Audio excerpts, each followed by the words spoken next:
Chapter 14, A One Wanted Dead or Alive. Didn't that mean that they would have failed to capture him if they wanted to? In the far reaches of the galaxy, a group of assailants, clad in crimson robes and adorned with eerie fox masks, appeared on an alien planet that thrived with vibrant energy. Its towering spires and bustling streets were filled with beings from countless different species, all living harmoniously. The tranquilness of the city they appeared in was suddenly shattered when the sun dipped below the horizon, casting an eerie twilight upon the land. The citizens were going about their usual routines, unaware of the imminent peril that awaited them. As darkness enveloped the city, a loud explosion rang out. Boom! The central power station, a vital hub that controlled the city's grid, was destroyed, plunging the alien city into darkness. Panic spread like wildfire as the once illuminated city became a maze of confusion and fear. "We are the Gustavo Alliance." As the citizens stumbled through the darkness, trying to make sense of what was happening, a loud voice suddenly rang out, and with it came a massive projection of a being clad in crimson robes and wearing a mask. While the panic was still spreading, the figure continued speaking. "With the name of our Lord and Savior Gustav Crimson, we bring retribution upon this city." The moment the sentence ended, a bright yellow twinkle appeared in the north sky. The citizens at first didn't know what to make of it until it grew larger, and in the blink of an eye, they recognized what it was: a meteor. The cries and panic in the city increased as they tried to make their way to safety. The massive meteor gleaming intensely in the night sky had given them illumination, but it was practically impossible to outrun it. A bunch of similarly looking whitish species ascended across the air, while giving off powerful energies in a bid to stop the descent of the meteor. But in the next instant, they realized how futile it was. ZHHINN, ZHHINN, ZHHINN, ZHHINN, hundreds more meteors just as massive appeared from other locations as well. Just a single one was enough to wipe out the entire city, and yet 100 more had appeared. The Gustavo Alliance had left them with no chance of survival. "Meet your justifiable end." The loud voice rang out once more as the first meteor hit. Boom! Its descent was accompanied by a cacophony of thunderous booms, as if the very heavens were being rent apart. They all looked up in both awe and terror as more of the celestial bodies hurtled toward them. Shock waves emanated like ripples on a disturbed pond, shaking the planet and rattling everything in their path. The force of its descent created a symphony of destruction, shattering windows, fracturing walls, and cracking the very foundations of the planet. Their impact unleashed a cataclysmic explosion that seemed to defy the very laws of physics. Blazing flames erupted, consuming everything in their path and reducing buildings to smoldering rubble. The shock wave, akin to a mighty tempest, reverberated outward, creating a domino effect of destruction in its wake. Earth, in a sleek and modern boardroom adorned with polished walnut furniture and floor-to-ceiling windows offering a panoramic view of the city, an important meeting was taking place. The room buzzed with anticipation as high-ranking authorities, each dressed in crisp uniforms, took their seats around a grand crystalline floating table. At the head of the table sat General Chell, a stern and formidable MBO figure known for his outer space travels. His eyes bore the weight of his experiences, and his presence commanded respect from all those present. To his left was Grand Commander Cheyenne, and a couple of other generals. Many high-ranking MBO officers could also be spotted in the space. As the meeting began, the air became charged with a sense of purpose and determination. General Chell wasted no time in setting the agenda for his return to Earth. The room fell silent as he outlined the pressing matters at hand, the meeting he had with the top brass of the Alliance a couple of days ago. The Gustavo Alliance struck again.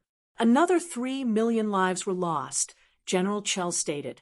The meeting with the top leaders of the Alliance ended in a stalemate on whether or not to change the details of Gustav being wanted. If they eventually go through with changing the details, Gustav Crimson is as good as dead, General Chell added. That would be a foolhardy decision, Grand Commander Cheyenne chimed in from the side.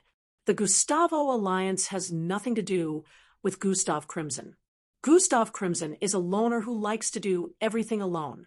The few he allowed to become his friends are all here on Earth, so killing Gustav Crimson because of the Gustavo alliance would be foolhardy. He added, I can't entirely agree with you, Grand Commander Cheyenne. Even if the Gustav Crimson is not affiliated with the Gustavo alliance, killing him would end the workings of the alliance, since they commit these nefarious acts in his name and claim to worship him as their god. If their god was dead, surely they would no longer believe in him and put a stop to everything they have been up to. General Chell spoke from another point of view. And what if they don't stop?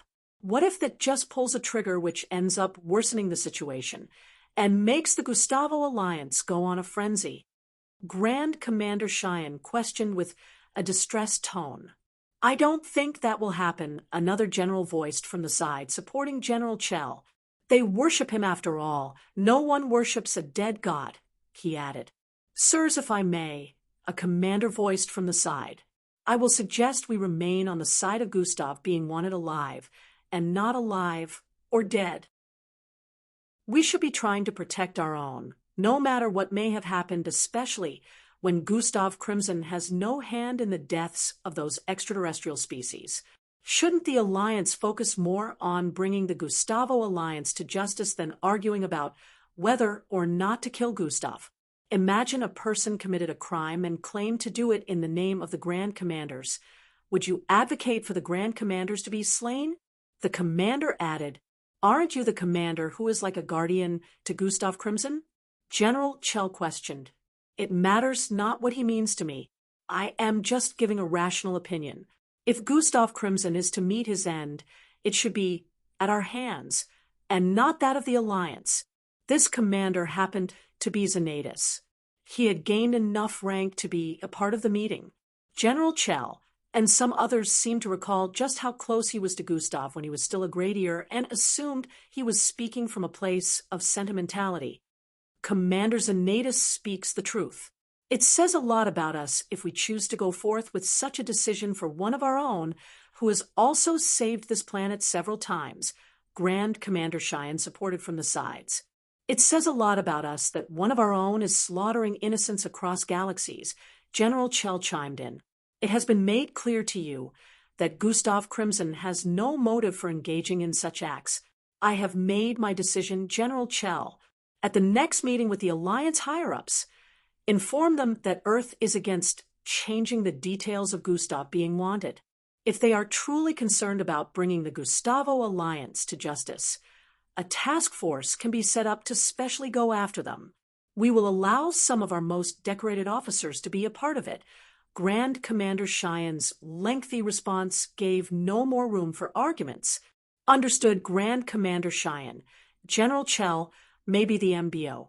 They had chosen to appear in most meetings for them, but he was still below Grand Commander Cheyenne in ranking. No one was allowed to go against the commands of the Grand Commanders, regardless of how high they were in the MBO. Now, on to the next topic of the day. The Death Angel, perched atop a towering mountain, the view of a futuristic metropolitan city could be spotted in the distance. Its streets teeming with bustling crowds and gleaming hovering vehicles that flew to and from bluish rings. Some citizens on the sidewalks stepped into glowing circles stationed in multiple areas and vanished in the next instant. The sun's golden rays danced upon the mirrored surfaces of the towering skyscrapers, casting a mesmerizing sparkle that was visible even from that great height. The architecture itself was a sight to behold. Flashy holographic billboards adorned the sides of buildings, advertising the latest technological marvels and showcasing the artistic flair of the city's inhabitants. The structures reached unimaginable heights, with innovative designs that defied the laws of gravity. Twisty spires melted seamlessly into curvaceous shapes, creating an otherworldly view. A group of three who were positioned atop that mountain peered into the distance with different expressions on their faces. ranging from nostalgia to fascination. New WSA book ad reincarnated as a MC with the highest compatibility rate to your library. Thanks, beaming face with smiling eyes. Chapter 1402, He is Here. A group of 3 who were positioned atop the mountain peered into the distance with different expressions on their faces, ranging from nostalgia to fascination. "We're back," Endrick voiced with a reminiscent look. "Wipe that look off your face." "We're not here to have a good time," Gustav reminded Endrick. "I can't see it, but I can sense that it is beautiful. Is this where Father grew up?" Cersei questioned from the side. "Yeah, and it is truly beautiful, but don't let that fool you. Underneath all of that beauty lies the ugliness of earthlings," Gustav replied while turning around. Cersei had a slightly confused look after hearing that. Of course, she couldn't understand the mixture of dreadful and delightful memories Gustav had harnessed from growing up in Plankton City. "They can't detect our spacecraft, right?" Endrick questioned. "I activated incognito mode before transporting us here with the dimensional bracelet," Gustav replied while stepping into the spacecraft. "I have to inform Eat Eat that we are here," he added. Usually, Earth couldn't be infiltrated by any spacecraft due to the barrier that surrounded it unless the MBO gave access. However, Gustav still had multiple areas on Earth with his spatial marking, so he could return to such places any time he wished without having to be bothered about the barrier, so long as the dimensional bracelet had enough power. Gustav stared at his dimensional bracelet as he sat before a panel in the control room. Energy levels, 0%. Sigh, it will take at least 2 weeks before it regains enough power for usage. Gustav sighed inwardly while hoping a scenario wouldn't play out where he needed to use the dimensional bracelet as a means of escape. Gustav tapped on multiple buttons before him, and a small vibration rang out depicting that a call was going through. The moment the person on the other end accepted the call, a loud yell rang out. "Dude, I have been fucking trying to contact you for ages." Relax. Don't fucking tell me to relax. Where the hell have you been?" "You had my ass worried. Now, I sound like my mama. Calm down, man. We ran into issues and couldn't use the communication transmission in some regions of outer space," Gustav tried to explain. "Checks out. I left a bunch of messages, though. Did you bother to check them?" Eat inquired like a nagging wife. "I am just realizing that you did. I was kinda in a life or death type of situation. So," Gustav said with a wry tone. "So, you didn't check them, MF." It felt like EE wanted to strangle Gustav through the transmission. Why is the transmission feedback so smooth? Like you're close by or something. EE's tone had a tinge of suspicion. "Hold on playing your messages now." Gustav hollered for E to reduce his voice. "Yo, Gus been trying to reach you? Where you? Get back to me ASAP. Yo, Gus. It's been a week. You good? I have vital information you need to hear. Contact me as soon as possible." EE messages over the last 2 months continued to play out. "It's been a month, bruh. Did something happen to you out there? I have tried to contact you over and over again. Yo, Gus. The information I've been trying to pass is about Jack and Mac's return. The Grand Commanders requested his return to guard the location where the captured Death Angel is being held. Remember I told you something happened? Turns out that the initial place was attacked. I can't give more info over transmission since it could get traced if I speak on here for too long. Just postpone your trip to Earth. It won't be smart to come here when the world's strongest mixed blood is on the planet." After the last message ended, Gustav let out a oops. "Did you listen to them all?" EE inquired from the other end. "Yeah, I did," Gustav replied. "So, just postpone your trip to Earth. I reckon that Jack and Mac won't be here for too long. At most 1 or 2 months. They tend to go off Earth a lot. So after they leave, you can return EE." Suggested with a concerned tone. "About that, the advice kind of came in too late," Gustav voiced softly. "What do you mean?" questioned with confusion in his voice. I am here, Gustav stated. What do you mean by you are here? Oh, wait, you fucker. EE's tone went from confusion to realization very quickly. You are on Earth, what the fuck? EE added, and one could hear the sound of objects falling to the floor from the other end. This information had left EE extremely flustered. Relax, it's not that bad. Gustav tried to calm EE, dude. How the fuck am I more worried about your safety than you are? EE said in response. Because we probably don't have much to worry about, Gustav stated. Yeah. We probably don't have much to worry about when a universal fugitive who is at the beta rank is on the same planet with an MBO agent who is considered the strongest at beacon rank, EE voiced with sarcasm. I get what you mean, but I can escape his detection simply by shape-shifting, so long as he isn't within proximity. He will never be able to feel that something is off, Gustav assured. EE, where the hell are you right now? EE inquired. In the heart of a towering skyscraper, nestled high above the bustling streets below, lay a living room space with 4 figures seated within. The room had a breathtaking view of a futuristic metropolitan city on the left, beckoning with its shimmering lights and dazzling architecture. From its vantage point, one could view the city humming with life. Streams of commuters rush by, their silhouettes blurring into an endless stream, while hovercars navigate through the labyrinthine streets. Nice place, Gustav said to EE. Was only able to afford it by selling you out. EE replied with a wry smile. It is okay, though. It was my plan, remember? Gustav reminded EE, who seemed to feel guilty. Yeah, sighed E. E slouched on the seat opposite Gustav while turning to stare at Cersei. Who is she? He questioned. A long story, Gustav replied. It's been almost a year, so that makes sense. But tell me all about your endeavors outside of the planet, EE said with excitement on his face. Where do I start? You probably already know a couple since we were mostly in touch. Gustav decided to narrate the sequences of some major things that occurred during his time outside of Earth. Cersei mostly listened while Gustav, Ebe, and Endrick caught up. Their discussion lasted hours, and by the time they had narrated most of the events that transpired outside of the planet, EE was left awestruck. You fought a being like that, and won? EE inquired while referring to sea filing. At that point, he wondered if there was still any need for Gustav to keep running and hiding. Barely. I would have lost if the fight continued in the vessel, Gustav chipped in. But you didn't use your cosmic superior abilities, EE reminded Gustav. I haven't used it in months, especially after I found out they had a way of tracking cosmic superior energy, Gustav replied. Oh, yeah, that is true, but then you could literally stop anyone with it, though. EE felt like he was missing something. Perhaps, or perhaps not.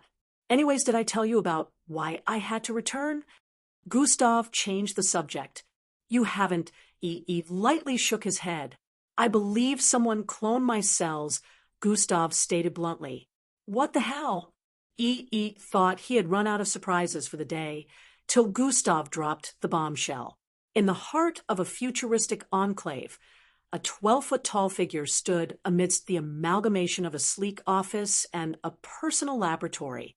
The towering, young-looking man exuded an air of both sophistication and innovation as he navigated the cutting-edge space. The walls, constructed of transparent, smart glass, displayed holographic data streams and intricate blueprints, creating an immersive blend of work and creativity. Ambient lighting in shades of cool blue and pulsating white illuminated the vast expanse, casting a crystalline glow on the polished surfaces. A colossal desk dominated the central area, its surface a combination of interactive touchscreens and holographic displays. On it, a holographic keyboard materialized when needed, complementing the advanced computer terminals embedded seamlessly into the sleek design. Opposite him was a dirty blonde-haired figure with a patch covering his left eye. He is here, The dirty blonde-haired figure spoke up. It was inevitable. I knew he would figure it out eventually. The 12-foot-tall giant responded calmly, while pushing his glasses up slightly. What do we do? The dirty blonde-haired figure inquired. I am close to completing the research, so we have to stall as much as possible, the 12-foot-tall giant replied. Chapter 14:03 The clone reveals itself. So, delay? Several things come to mind, but they may be a bit too extreme, the blonde-haired figure pointed out. Do it. You have jurisdiction to make your own decisions. You don't need to ask me, the tall man stated. Okay. The blonde-haired figure jumped to his feet afterward and moved towards the window on the far east. I'm off. His figure vanished through the window in the next instant, displaying a completely different city, nestled within the heart of an expansive icy terrain where frost-kissed winds danced over a landscape that spanned hundreds of miles. There existed a clandestine research center concealed from the prying eyes of the world. Accessed through a network of ice tunnels, the entrance was seamlessly integrated into the frozen environment, cleverly camouflaging the scientific sanctuary. Beyond this threshold lay a labyrinth of tunnels meticulously carved into the ice. The tunnels opened into a vast cavern, revealing the research center's heart, where lots of people clad in lab coats could be moving across the place. In the sky above this location, a figure floated in place, gazing down like a divine being of protection. No one could notice his presence because he had made himself unseeable like a deity that cannot be perceived by mortals. You missed the meeting. A voice sounded in his left ear through a communication device. Was there a need for me to attend? He questioned with a disinterested tone.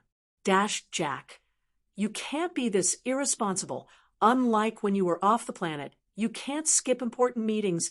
The voice on the other end sounded disgruntled. You geezers called me back to watch over this research center. No, I am doing just that. Meetings that concern killing a youngster isn't something I should concern myself with, Jack replied. So long as you are on Earth, it is your business. Do well to put away sentimentality, and make sure you do not miss the next meeting. The voice left no room for arguments. No sentimentality here. I barely know the kid, but I will play no part in the alliance politics. My loyalty rests with the safety of the Earth.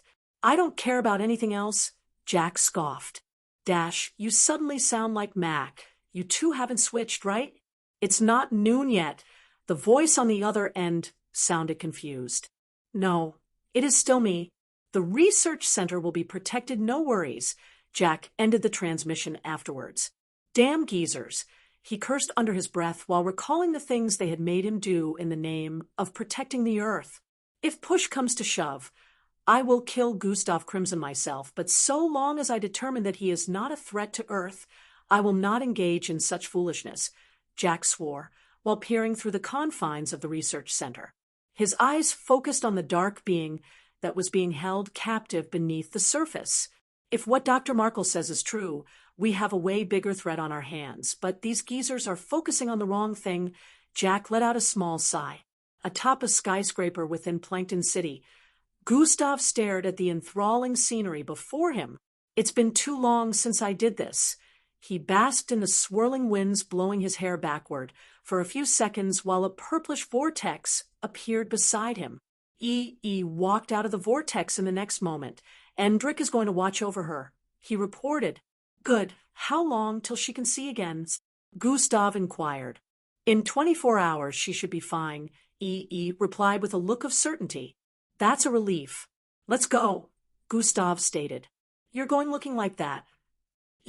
Questioned while staring at Gustav, who currently looked middle-aged with dark circles underneath his eyes.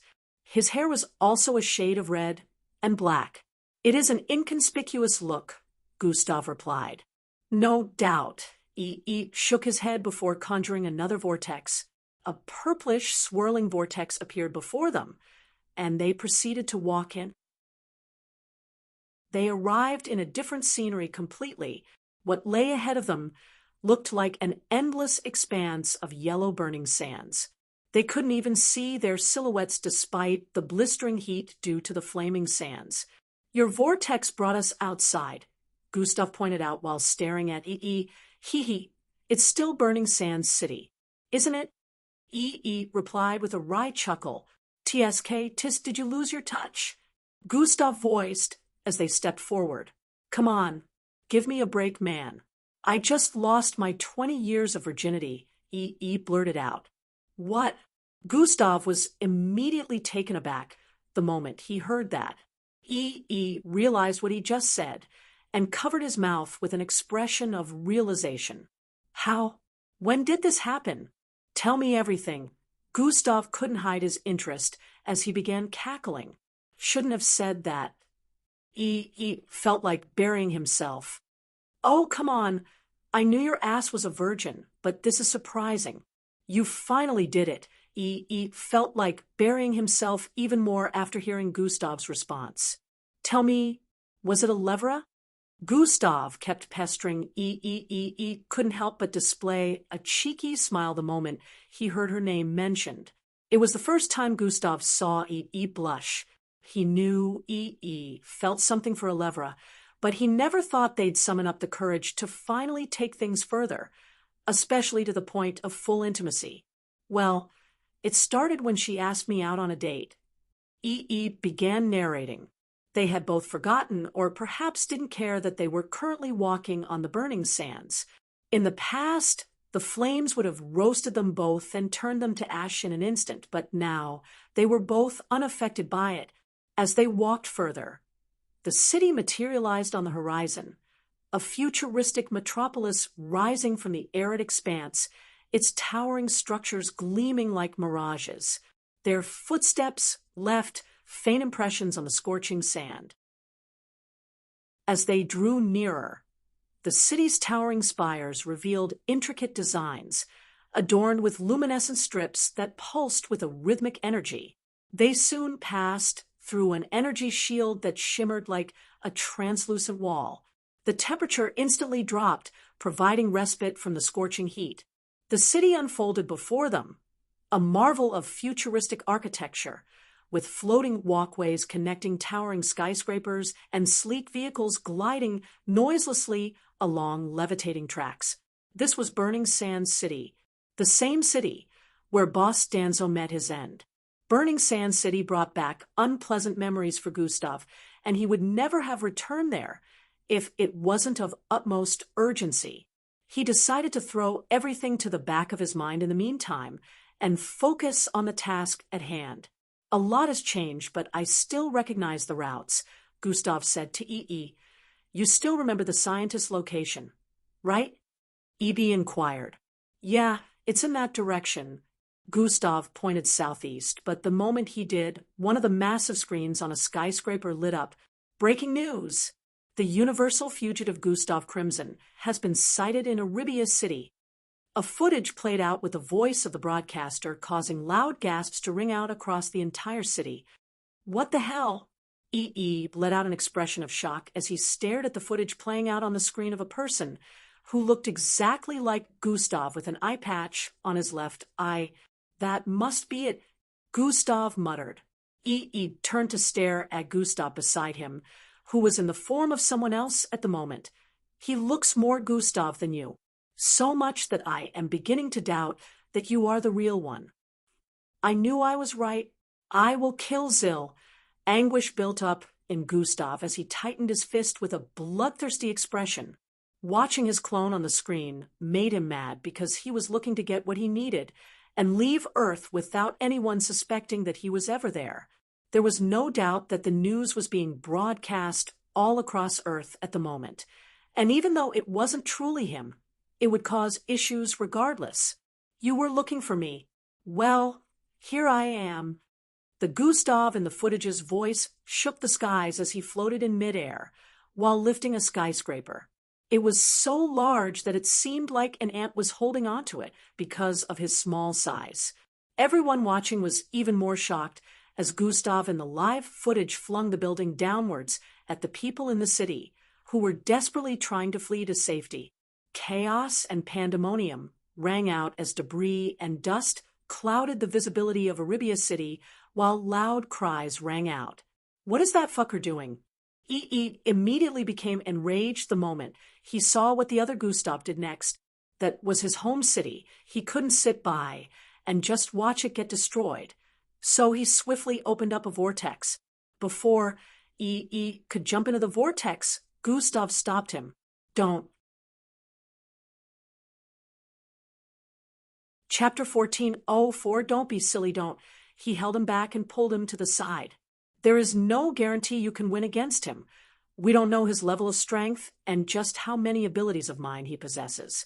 I also have a feeling that this is just a diversion," Gustav pointed out.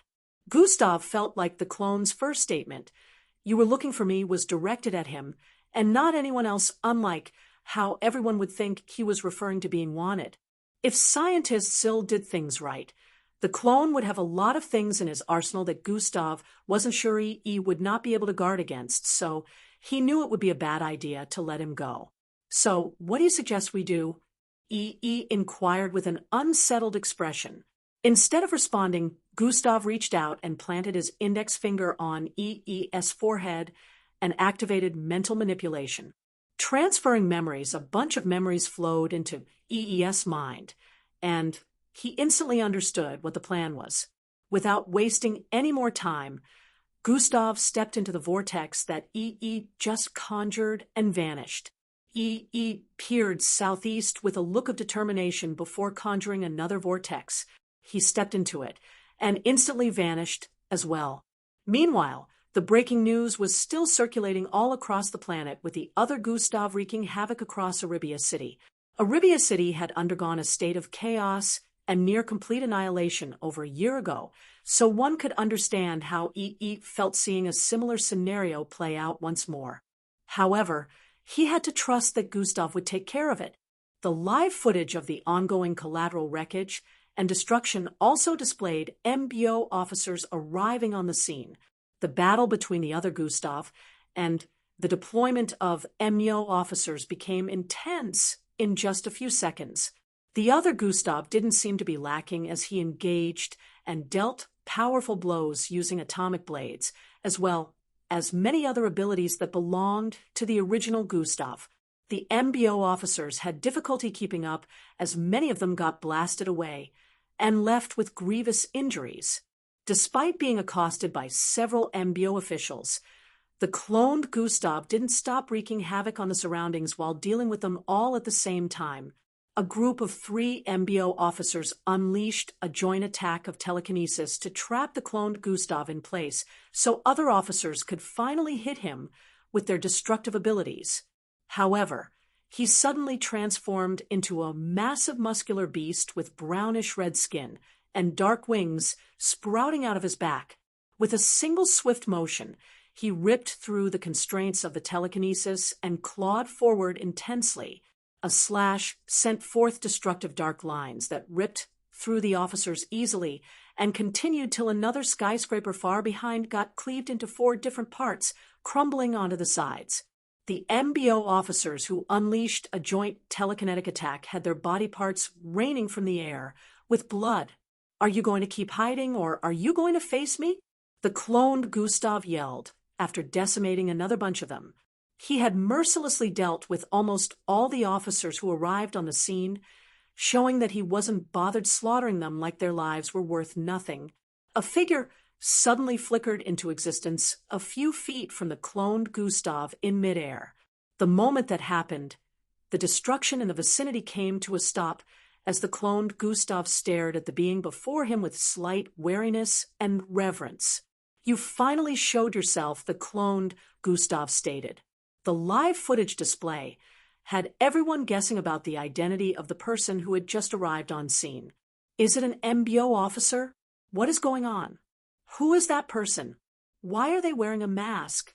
Several questions continued to permeate the despair-filled air in Arabia City, especially because the being who had just arrived was clad in a strange dark outfit and seemed to be wearing a fox-like mask. What was the point of all this? The newly arrived figure questioned with a hint of bafflement.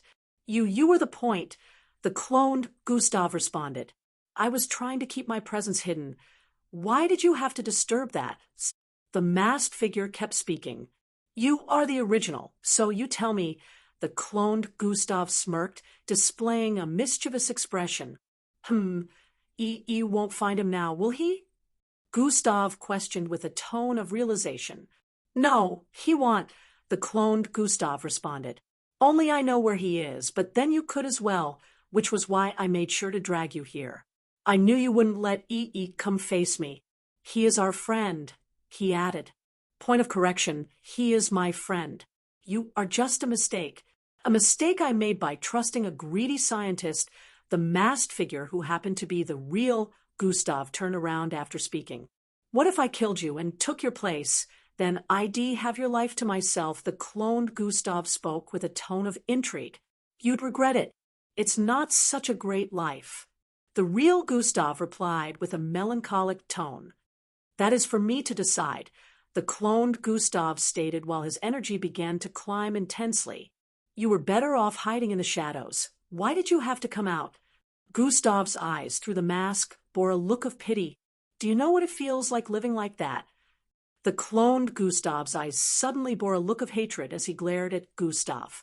As much as I would have liked to ask you, I am pressed for time. Since you won't tell me where Zill is, I will end this as soon as possible and find him. Gustav slowly raised his right hand. I knew you wouldn't be able to leave here until you found a way to save this meaningless city. I was right, the cloned Gustav yelled before charging forward. Fui? His figure blurred, and he reappeared before the real Gustav with a powerful uppercut headed for his chin. Don't be silly, Gustav quietly voiced in ridicule before retracting his right arm and swinging it sideways. Pa!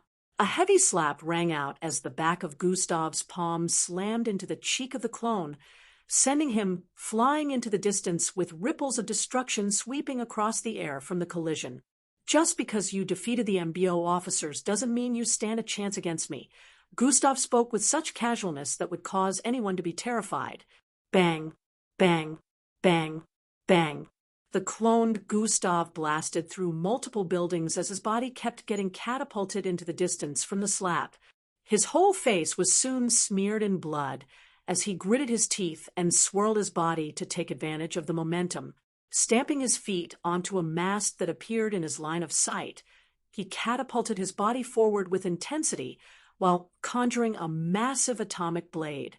Why, Gustav, who was still floating in midair, spotted a red and white streak in the distance, which soon appeared before him in the form of the clone, who had combined beast transformation with atomic disintegration. Slash. The clone swung at Gustav, thinking it had taken him by surprise due to its intense speed, only for the atomic blade to cleave through the wind, leaving a crescent-shaped milky line to sweep forward with intensity. Where are you looking? Gustav's voice rang out from behind him. However, before he could turn around, another powerful blow rammed into his back, sending him hurling downwards. Bang! Boom! His figure slammed into the ground and ricocheted across it, causing spiderwebs like cracks to appear on the roads. Gustav's figure vanished and reappeared before the clone's figure, which was still getting pushed backwards by the force of the punch. Pa! Another slap rang out again as the clone got sent catapulting towards the west. Pa! Pa! Bang! Bang!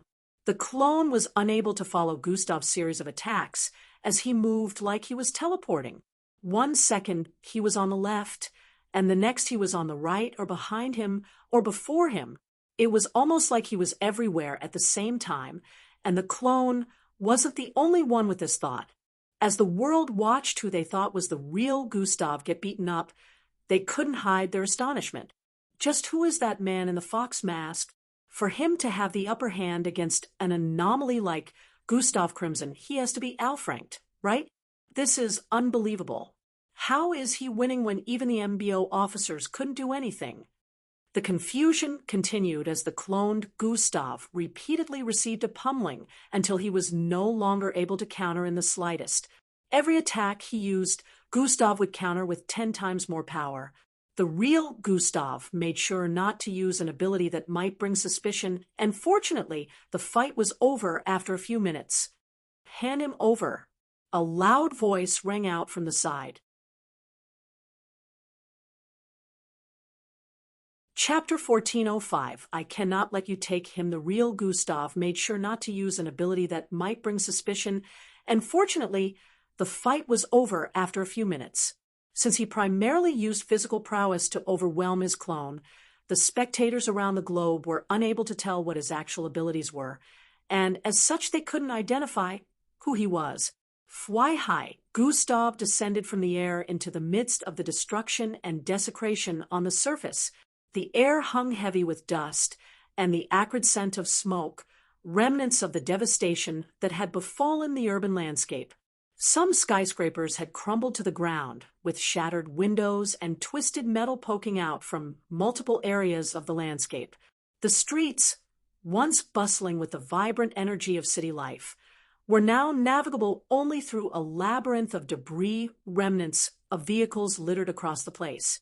Residential and commercial structures lay collapsed or partially demolished, their interiors exposed like open wounds. The once intact roads now bore the scars of explosive impacts. The scenery reminded Gustav of his fight with the Jenxidus. It had taken a lot for the city to recover after its near destruction the last time, and now its scars have been reopened. This is on me, Gustav said internally. He felt it would never have happened had he been more careful. All the more reason to never trust anyone. They could go behind your back at any given opportunity. He could only imagine how EE would feel after watching everything. Hand him over. A loud voice rang out from the side. Without turning around, Gustav already knew what was going on. He stared at the unconscious clone in his grasp the moment he heard that. I can't let anyone have him, he said, internally knowing that his clone possessed a lot of his cells. He would practically be handing himself over if he agreed to give them the clone. I cannot do that, Gustav voiced while turning around to face the newly arrived MBO officers. Listen here, I don't know who you are, but you did well stopping that maniac, but now you have to leave the rest to the actual authorities, one of the officers voiced. Gustav could sense that the MBO officer was more powerful than the others who had arrived. There was no doubt that he was more high-ranking too. I cannot do that, Gustav stated once more. This one comes with me. The newly arrived officer squinted his eyes. Who even are you? Why do you hide your face behind that mask? He inquired. How ironic to ask a masked man about his identity. If I wanted it revealed, I wouldn't have picked up a mask. Just view me as a person cleaning up a mess, Gustav replied while levitating. Fweischisch, his figure ascended into the sky in the next instant with incredible speed, drifting out of view in less than a second. Don't let him get away, the officer yelled as everyone swiftly moved and jumped into the vehicles parked around the corner. Lock onto him quickly, the leading officer yelled with a tone of urgency the moment they arrived at the floating vehicles.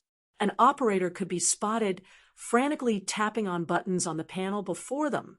The hovercraft lifted into the air and began to fly, while loud beeping sounds rang out as the vehicle tried to lock onto Gustav. Despite its many attempts as multiple hovercraft drifted across the air, it was unable to pinpoint Gustav's location. After some time, the operator began to feel like they were just chasing the wind. The systems were unable to lock onto Gustav's figure even after he made use of the MBO satellites to try to trace his movement. Unfortunately, Gustav was too quick for them. He is gone, the operator informed. He cannot be gone. Use all the satellites we have. The MBO officers yelled in indignation. I checked everything that I could, but his speed pattern is just too unpredictable, and he already orbited around the Earth 26 times to throw us off. And it worked, the MBO operator explained. What the hell? Just how fast is he? The MBO officer was even more in awe. General Chell, Jack must have told you. I am here based on instructions to guard the research center. Anything else is outside of my jurisdiction. A handsome figure with yellow hair, voiced while floating above a terrain of ice. This is a planet-wide situation. No. A universal-wide situation. Get Gustav Crimson from that unknown assailant. Right now. A loud masculine voice could be heard from the other end. Nah. Mac responded with an unbothered look. Do you know this could be considered treason? I am performing my duties. Now piss off, Mac stated before ending the transmission. There was no doubt that General Chell had more to say, but Mac just didn't care. Mac was a lot different from Jack. Jack tended to follow the higher-ups' every instruction in the MBO, mostly without questioning them, since he was a very patriotic person by nature. So long as it was a mission that benefited or kept the Earth safe, he would swing into action.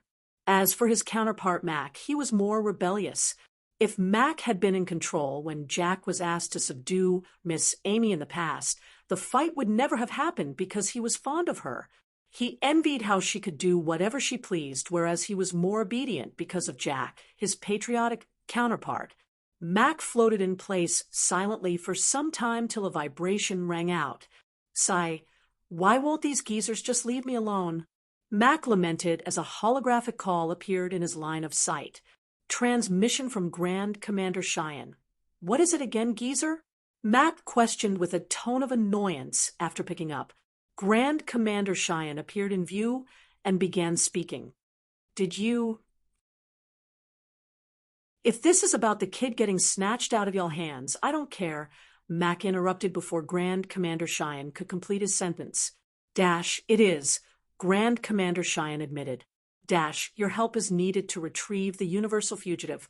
Are you going to ignore a potential threat to the peace of Earth and the Alliance as a whole? He proceeded to ask, why would I help a bunch of losers that needed the help of an outsider to subdue the kid? Last I checked, they were not able to contend with him in the slightest, so whose fault is it that Gustav Crimson was unable to be retrieved?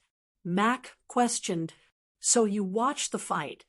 Grand Commander Cheyenne was a bit surprised, but then he was the strongest mixed blood in existence, so there was no reason why he wouldn't be able to perceive a battle ongoing over 10,000 miles away. That also means you know where the assailant currently is, Grand Commander Cheyenne pointed out. Who cares? Mac said before bringing out a lollipop from a multiple triangular star-shaped glow. He proceeded to place it in between his lips with an uncaring expression. Macintosh, I don't like it when you call me that name. In the heart of an eerie forest, where shadows clung to twisted branches, a person dressed in disheveled clothing lay sprawled on the damp forest floor. Leaves and twigs clung to their attire, which hinted at the unknown struggle they may have gone through. Beside the unconscious figure was a person seated on a small piece of rock. He had a devil fox-like mask covering his face and was clad in a long black outfit.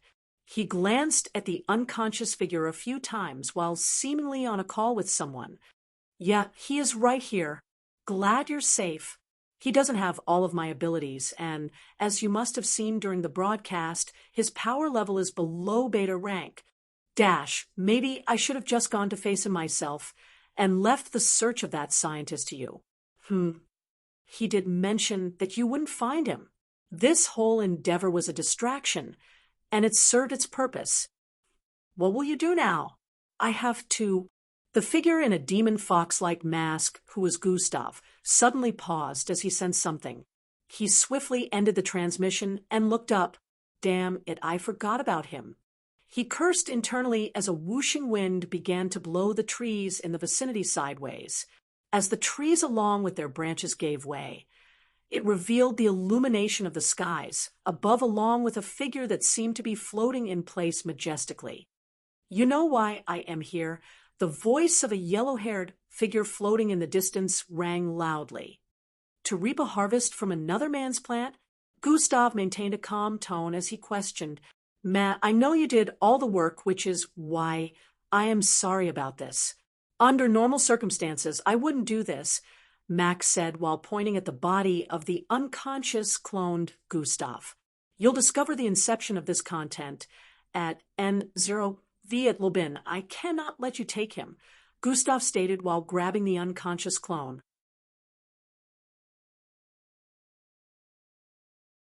Chapter 1406 Gustav versus the world's strongest. Do not unlock yet. I cannot let you take him, Gustav stated while grabbing the unconscious clone.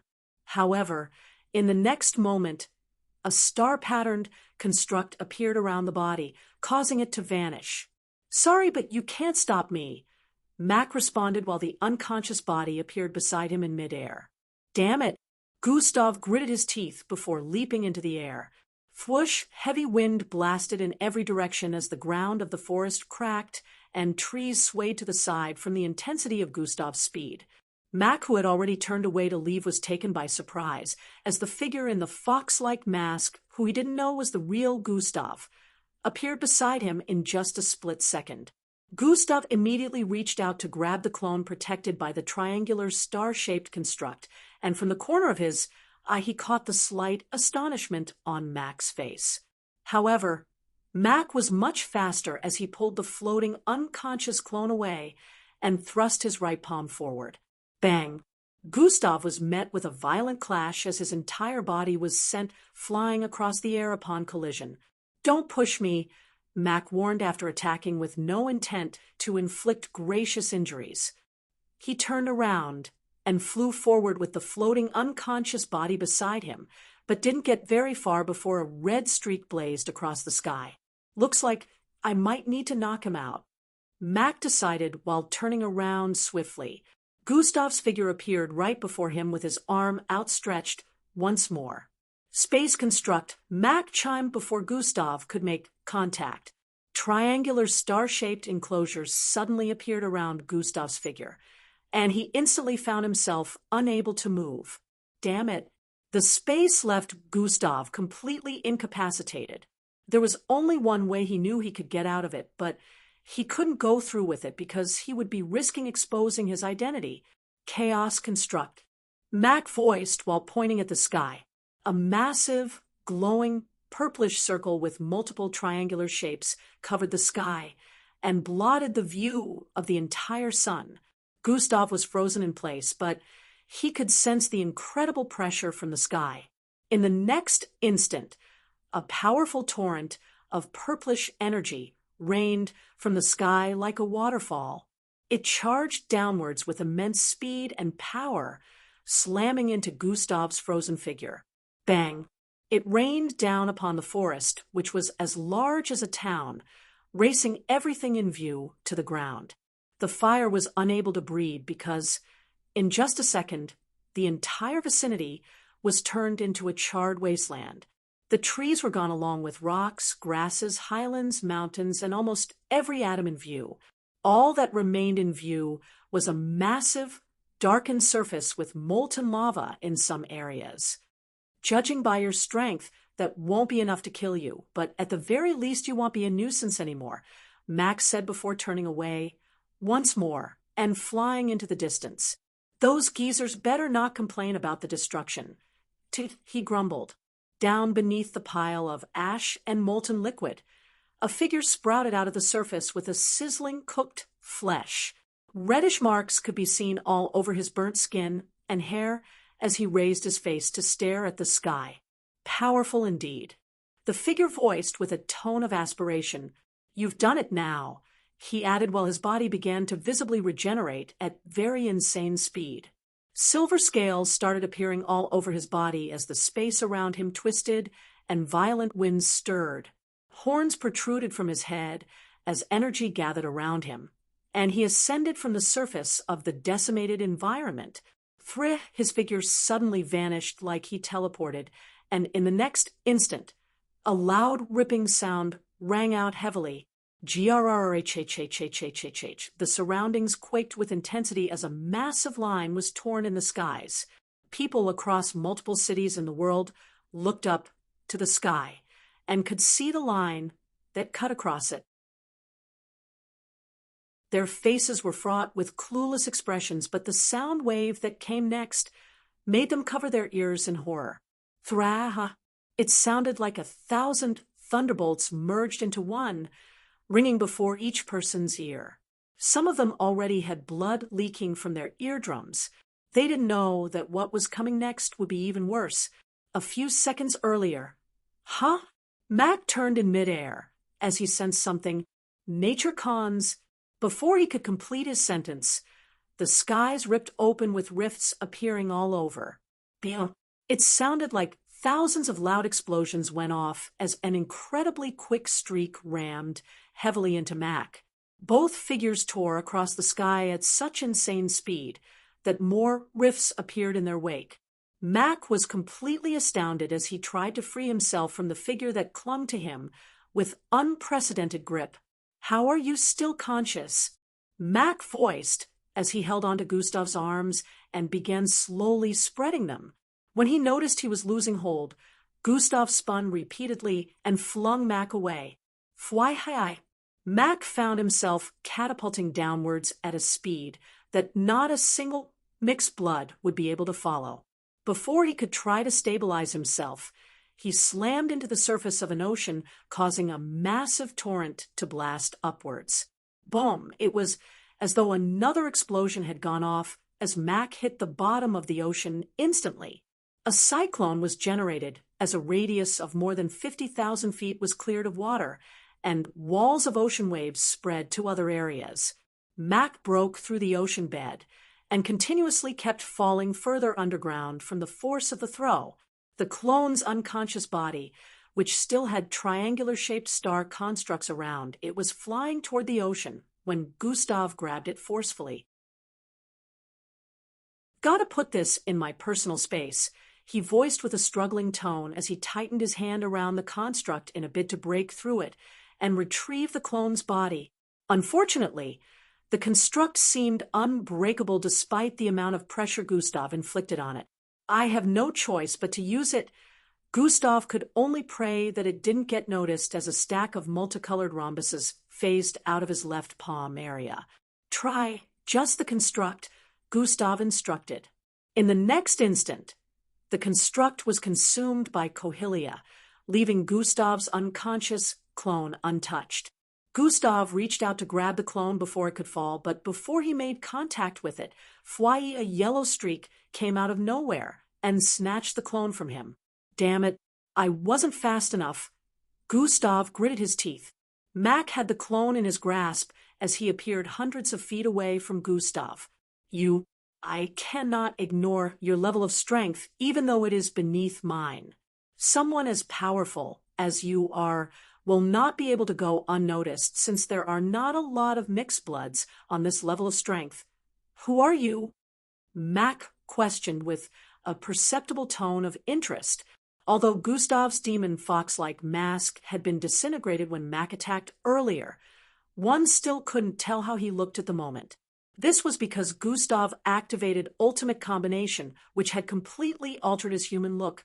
"I am nobody," Gustav answered with the same fake middle-aged voice he had been using all this time. "Who knows? I might just leave the kid to you if you revealed who you are." Mac grinned lightly while proposing. "No, you wouldn't," Gustav said internally, and he was right. Who in their right senses would let go of the original and a clone at the same time? "I will no longer take your acts lightly if you keep this up," knowing he couldn't get Gustav to spill the beans. Mac warned heavily. "Just give him back, and I will be out of your way." Gustav remained unyielding as well. "I can't do that," Mac stated. Spack. Before he could completely cast any ability, Gustav moved like a lightning bolt. Thraz. He arrived before Mac in an instant while throwing out a glowing icy fist. "This will be very damaging if I don't evade or counter." Mac was a bit faster, but he knew he only had two choices at this moment since complete evasion while holding onto the clone was impossible. Fwai. He let go of the clone and raised his right arm to block Gustav's attack while arching his left arm backward to thrust a counterpalm strike at Gustav's gut. Boom. A loud crash that reverberated across the entirety of the earth rang out as Gustav's fists collided with Mac's arm. Mac's face barely displayed an affected look as his palm rammed into Gustav's knee at the same moment. Gustav had raised his knee to block the palm strike, and now they had both hit each other with enough force to split the earth in two. The entirety of the earth quaked intensely as they were both sent catapulting backward. He tricked me. That attack was much more powerful than I sensed.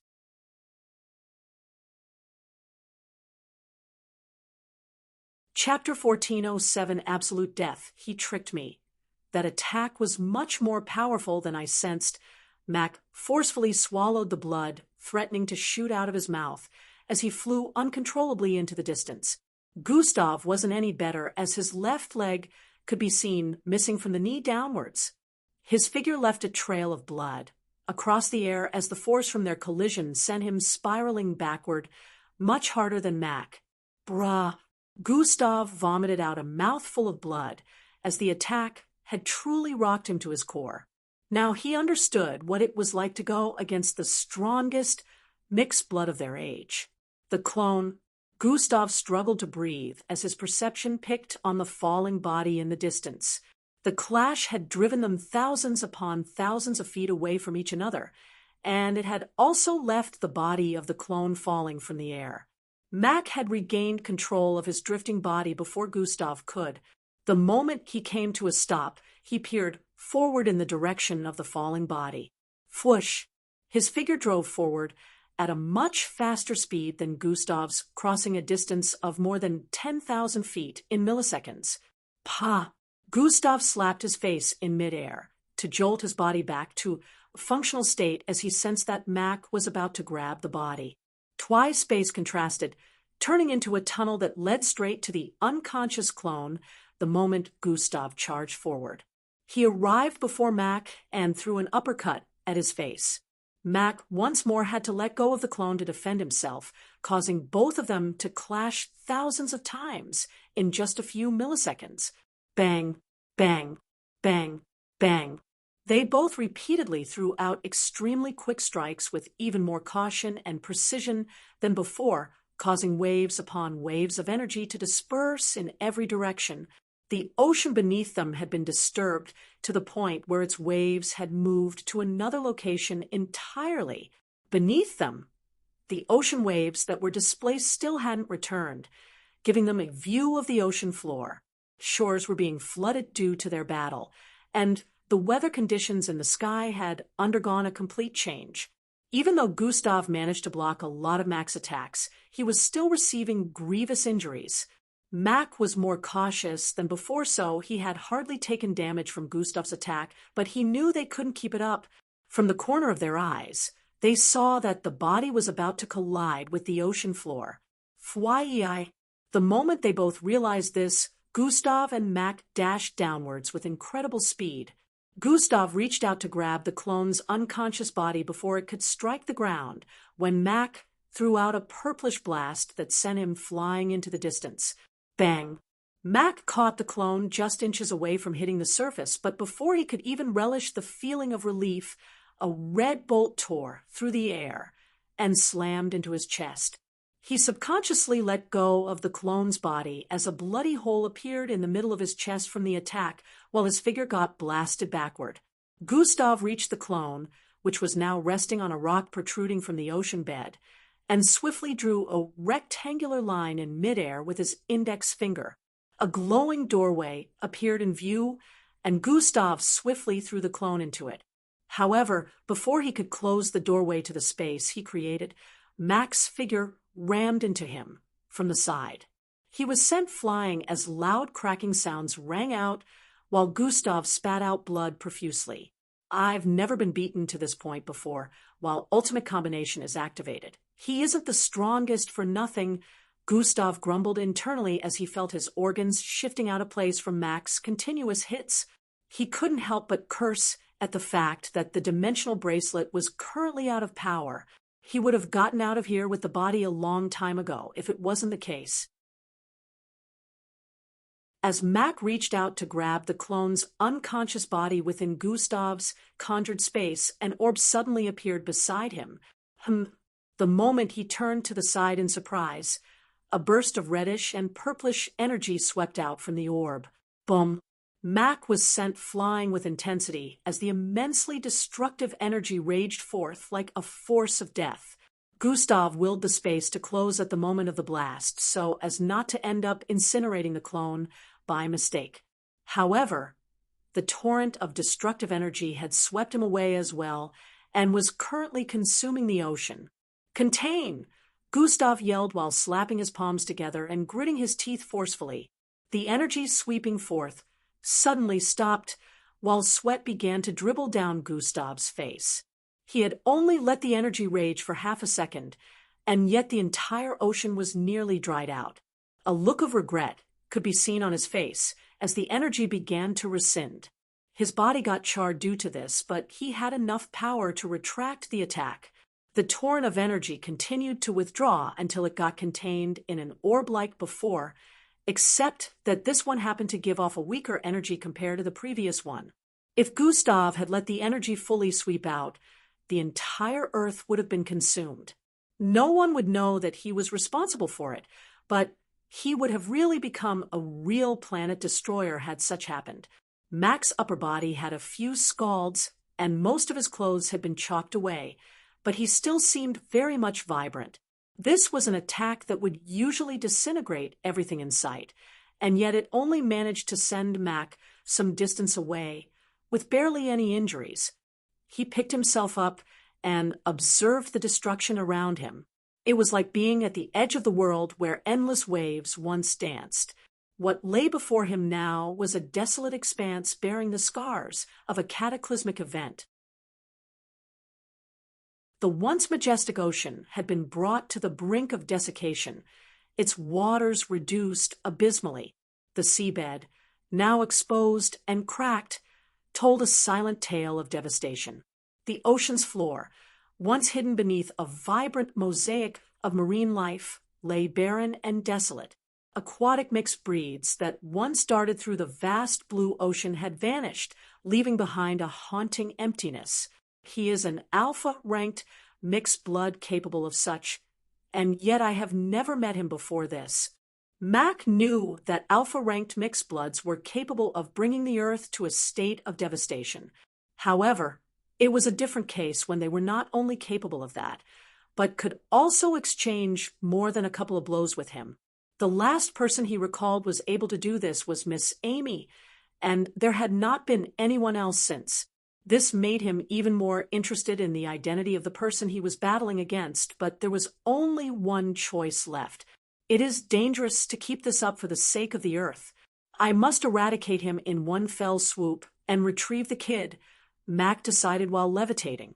Gustav had successfully managed to put the clone away in the space he conjured, but he couldn't come up with ways to escape Mac at the moment. He had already expended a lot of energy due to constant regeneration. Just being around someone as powerful as Mac, who unleashed most of his energy, was causing him damage.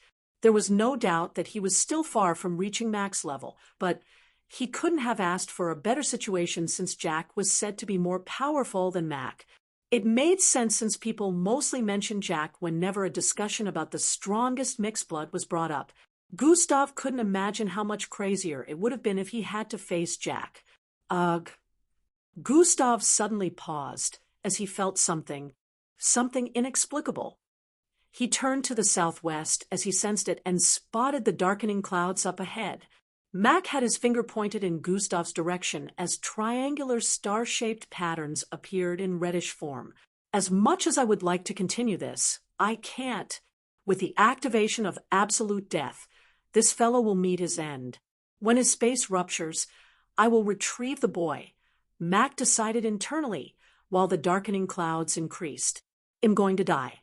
I can feel it, Gustav said internally as the fear that he had never felt in ages gripped his heart. Don't let him complete that attack. You have the means to end the world's strongest mixed blood right now. The system suddenly chimed in. Stop. I know you don't want to do it, but it is his life or yours. The system added. Stop. Let me think. Gustav yelled internally. You do not have time to think. The moment the system replied, a massive jaw of darkness appeared beneath the area where Gustav was situated. Kohelia! Gustav roared, causing rhombuses of multicolored lights to burst out from his being.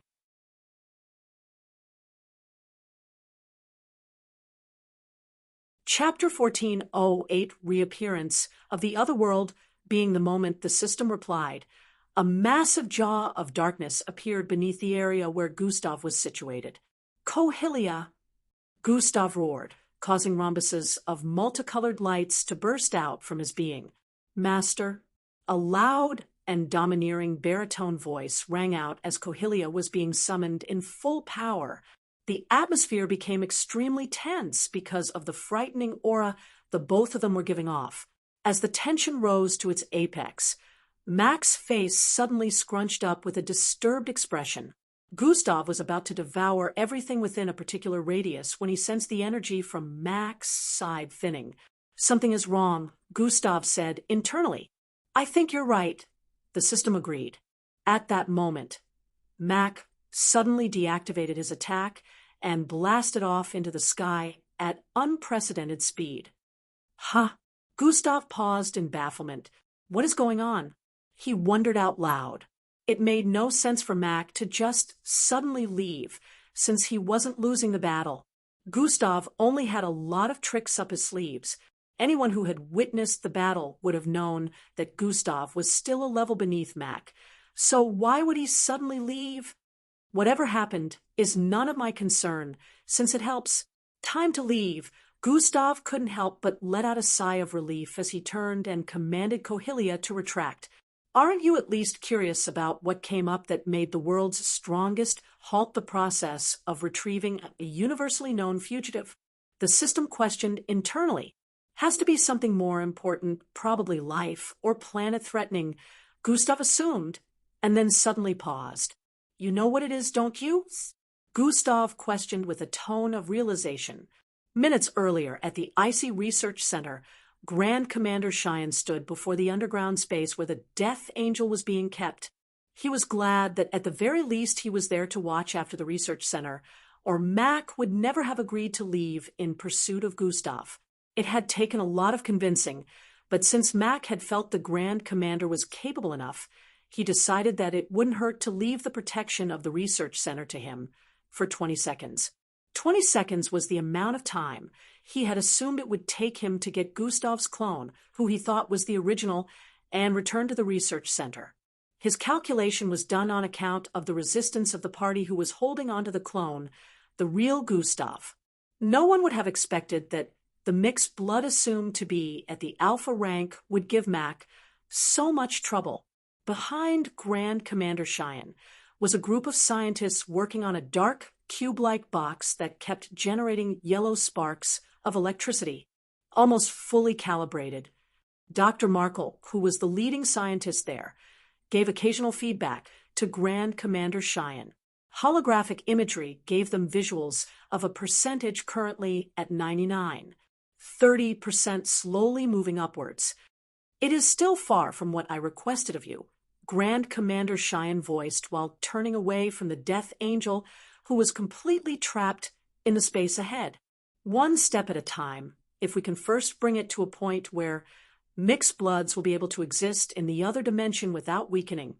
It will be a great achievement that will take us a level further to the goal we're aiming at, Dr. Markle stated with a tone of assurance. As the values before the percentage increased, so did the anticipation within the room. Almost there, Dr. Markle stated as the dark cube throbbed violently and the yellow sparks swimming around it increased. Less than 99, 80%, almost there. Steady her. He instructed the other scientists who tapped on multiple holographic buttons to control the tubes attached to the cube. Less than 99, 90%. Squinting eyes face, 99. 99% at the moment.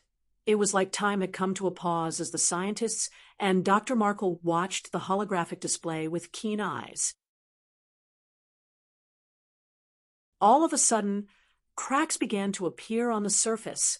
KRYYCHH, there was no glass or structure affected in the vicinity by the unexpected and inexplicable phenomenon, and yet it seemed like the air itself had cracks on them, almost like reality was being shattered before their very eyes.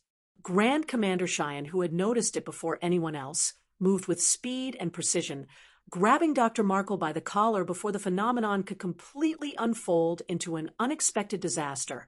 "Watch out!" His voice rang out loudly as he instantly jumped backward with Dr. Markle in his grasp. The moment their bodies arrived at the end of the space, a soft but deadly slash shimmering with both light and darkness sliced through the air. Every single scientist besides Dr. Markle had their bodies cleaved in two in an instant. Blood gushed out and spread across the place as the dark cube wasn't spared as well. The slash had divided it into two halves, causing the experiment to immediately come to a halt. What a waste! The instant Grand Commander Cheyenne spotted the arm protruding from the middle of the crack that had spread across the air like spiderwebs, he recognized it. "It's that thing from before." Grand Commander Cheyenne didn't need to be told before he knew that everyone within the facility was in danger. So he instant activated the warning alarms. "Go," he yelled at Dr. Markle, while the being responsible for the attack slowly pushed the rest of its body out of the cracks. But Dr. Markle was about to mention the Death Angel in bondage when Grand Commander Cheyenne cut him off. "Go now," he yelled while gracefully swinging his arms sideways. Bang! A hole was instantly blasted through the walls behind, which connected to an icy tunnelway. Dr. Markle had no choice but to swallow his complaints and flee the vicinity. Grand Commander Cheyenne, recalling how things went the last time, had to admit that he dug a hole for himself by asking Mac to go after Gustav. It had been over 3 months since the being's last appearance. He didn't win against it then, and he was certain that he would be able to contend with its strength now. Understanding the situation, Grand Commander Cheyenne charged forward with speed. He sped past the cracking area and blasted straight through the reinforced glass that housed the captive Death Angel. "Let's see if you will be able to take it with you after I keep it inside of me again." The diamond-like shard embedded in the Grand Commander's forehead gleamed brightly as he arrived before the Death Angel. The Death Angel instantly turned illusionary and began to shrink while drifting towards the position of the shard embedded in Grand Commander Cheyenne's forehead. "Kakakaka-voi, Eri-tujval." The Death Angel, who seemed to be conscious at the time, spat out a bunch of incoherent words, or so they seemed. To an ordinary person, those words, if they could even be called words, were incoherent, but to Grand Commander Cheyenne, he knew they held meaning. The problem was that there was no way to decipher the meaning at that instant because of the perilous situation he was in. Grand Commander Cheyenne's face turned even more serious as he sped up the rate of absorption. All of a sudden, the air shimmered and vibrated with incredible intensity, and Grand Commander Cheyenne spat out a mouthful of blood. Grr! He fell to his knees weakly as his vision grew heavy with every passing millisecond. Behind him was a massive gash that had cut so deep that one could see Grand Commander Cheyenne's internal organs from the back.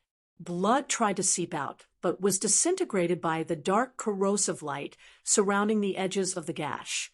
Grand Commander Cheyenne couldn't recall the last time anyone had managed to bring his body to that state. It had never happened before, and to make matters worse, he didn't even sense the attack until it hit. It meant the attack must have transcended his perceptive speed, and hit like it had been teleported. Step, step, step. He could faintly hear the sound of footsteps behind him announcing that his end was nigh. He tried to summon strength and planted his palm on the floor for support when a sharp line suddenly appeared on his elbow region. Cruck, half of Grand Commander Cheyenne's right arm was instantly lopped off, causing him to fall over. Ugh.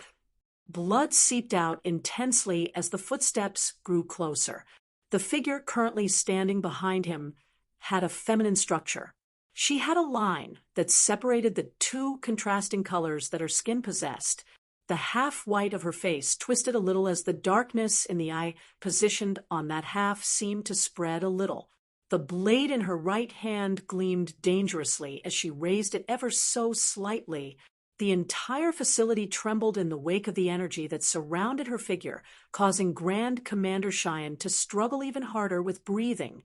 Add my new WSA entry to your L.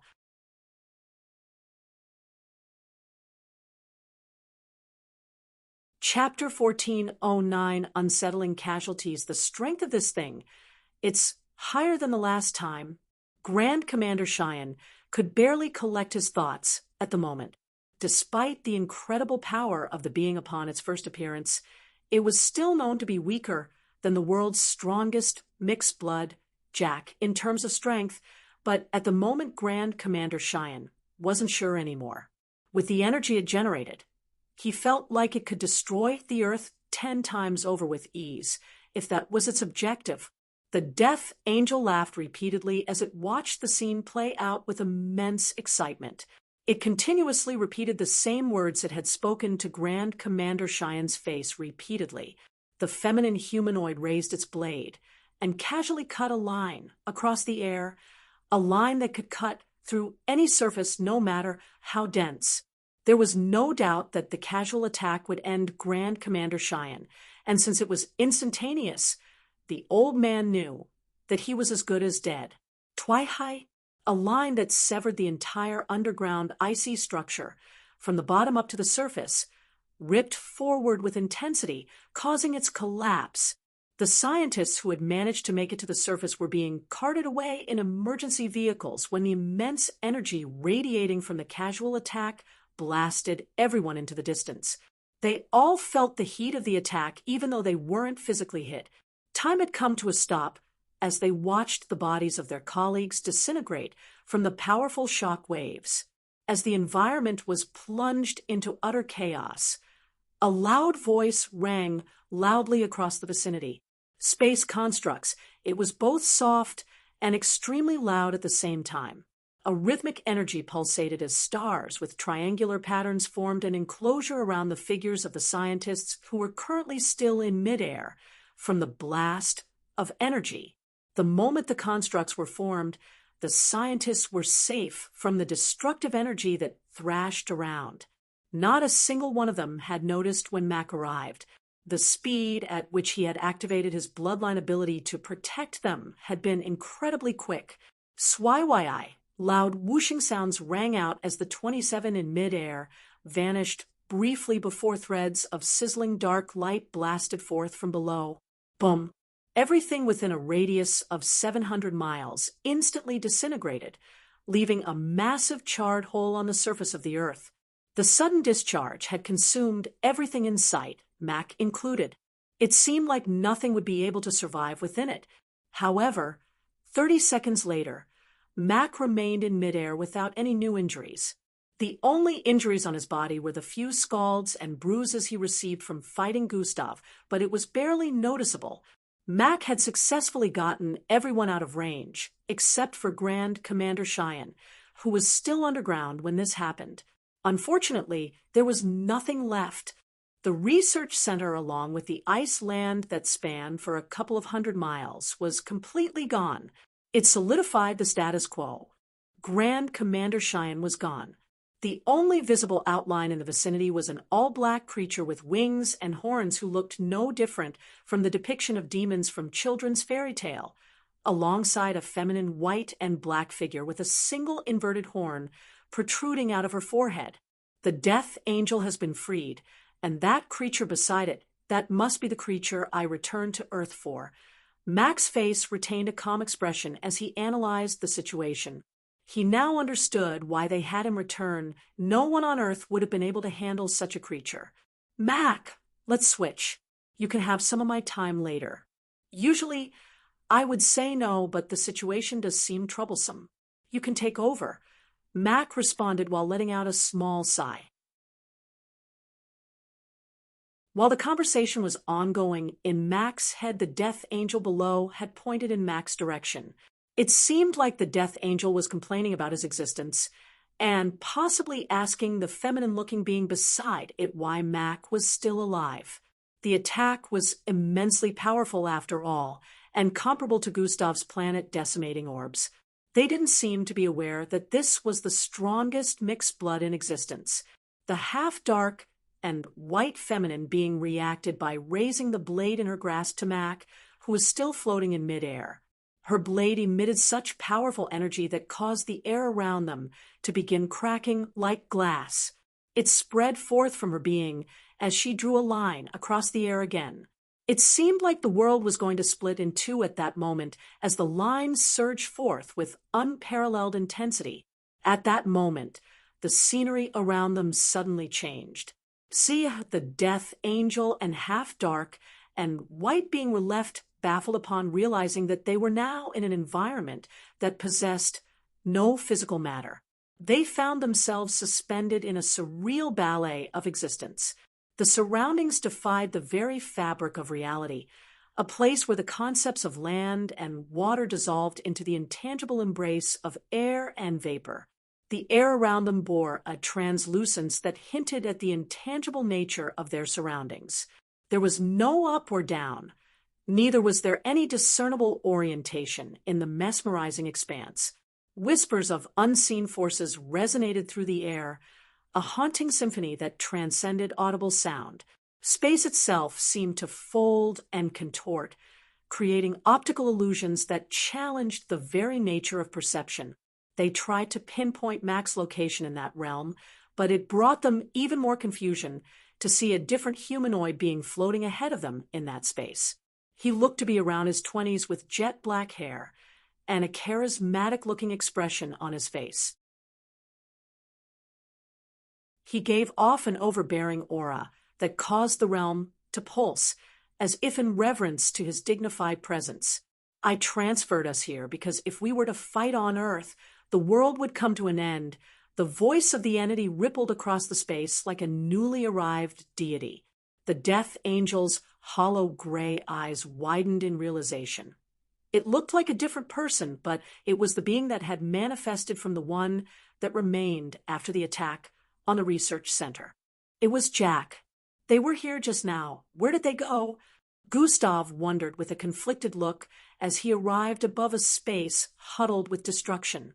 Kaya, Kariko, Ra, father, mother, sniff, sniff, wah, my legs, Kaya, my legs are gone.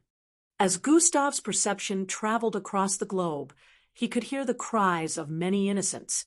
The destruction that had ensued from his fight with Jack was one thing, but the energy that erupted from the attack of the half-dark and white being had wreaked more havoc than they realized. Perhaps that was the reason Jack immediately transferred the fight to a different location, but Gustav was unaware that this was the case. All he knew at the moment was the fact that both his battle with Jack and the attack from the half-dark and white being had brought about a casualty of millions. Gustav couldn't help but feel guilty as his perception continuously picked up on more destruction across the globe. Millions were confirmed to have perished already, but even more were left with grievous injuries. Alarms were going off all across the world as health practitioners moved to work despite having suffered casualties themselves. The injured who were getting treatment at the moment weren't healing. It turned out that the attack from the half-dark and white being brought irrevocable damage that could not be reversed by even the best healing meds. Gustav was feeling a bit guilty as he picked up on everything going on at the moment. Earth was on fire. Grand Commander Cheyenne was here. I can't sense him anywhere on the entire Earth. Gustav knew what that meant. Grand Commander Cheyenne was someone he had always respected. Not to mention the fact that E.E. informed Gustav of the Grand Commander standing up for him several times during his absence from Earth. GRRTT's E.E. appeared in holographic format with a deadbeat look on his face. Plankton City was affected too. Angie's brother is. After the call ended, Gustav's remained in place silently for a few seconds as EES report echoed in his mind, mixing with the cries of Earthlings. Sigh, how unlucky can one person be? I just arrived on this planet yesterday, and everything has gone to shit, Gustav lamented with a soft but slightly frustrated expression. I can't let things be.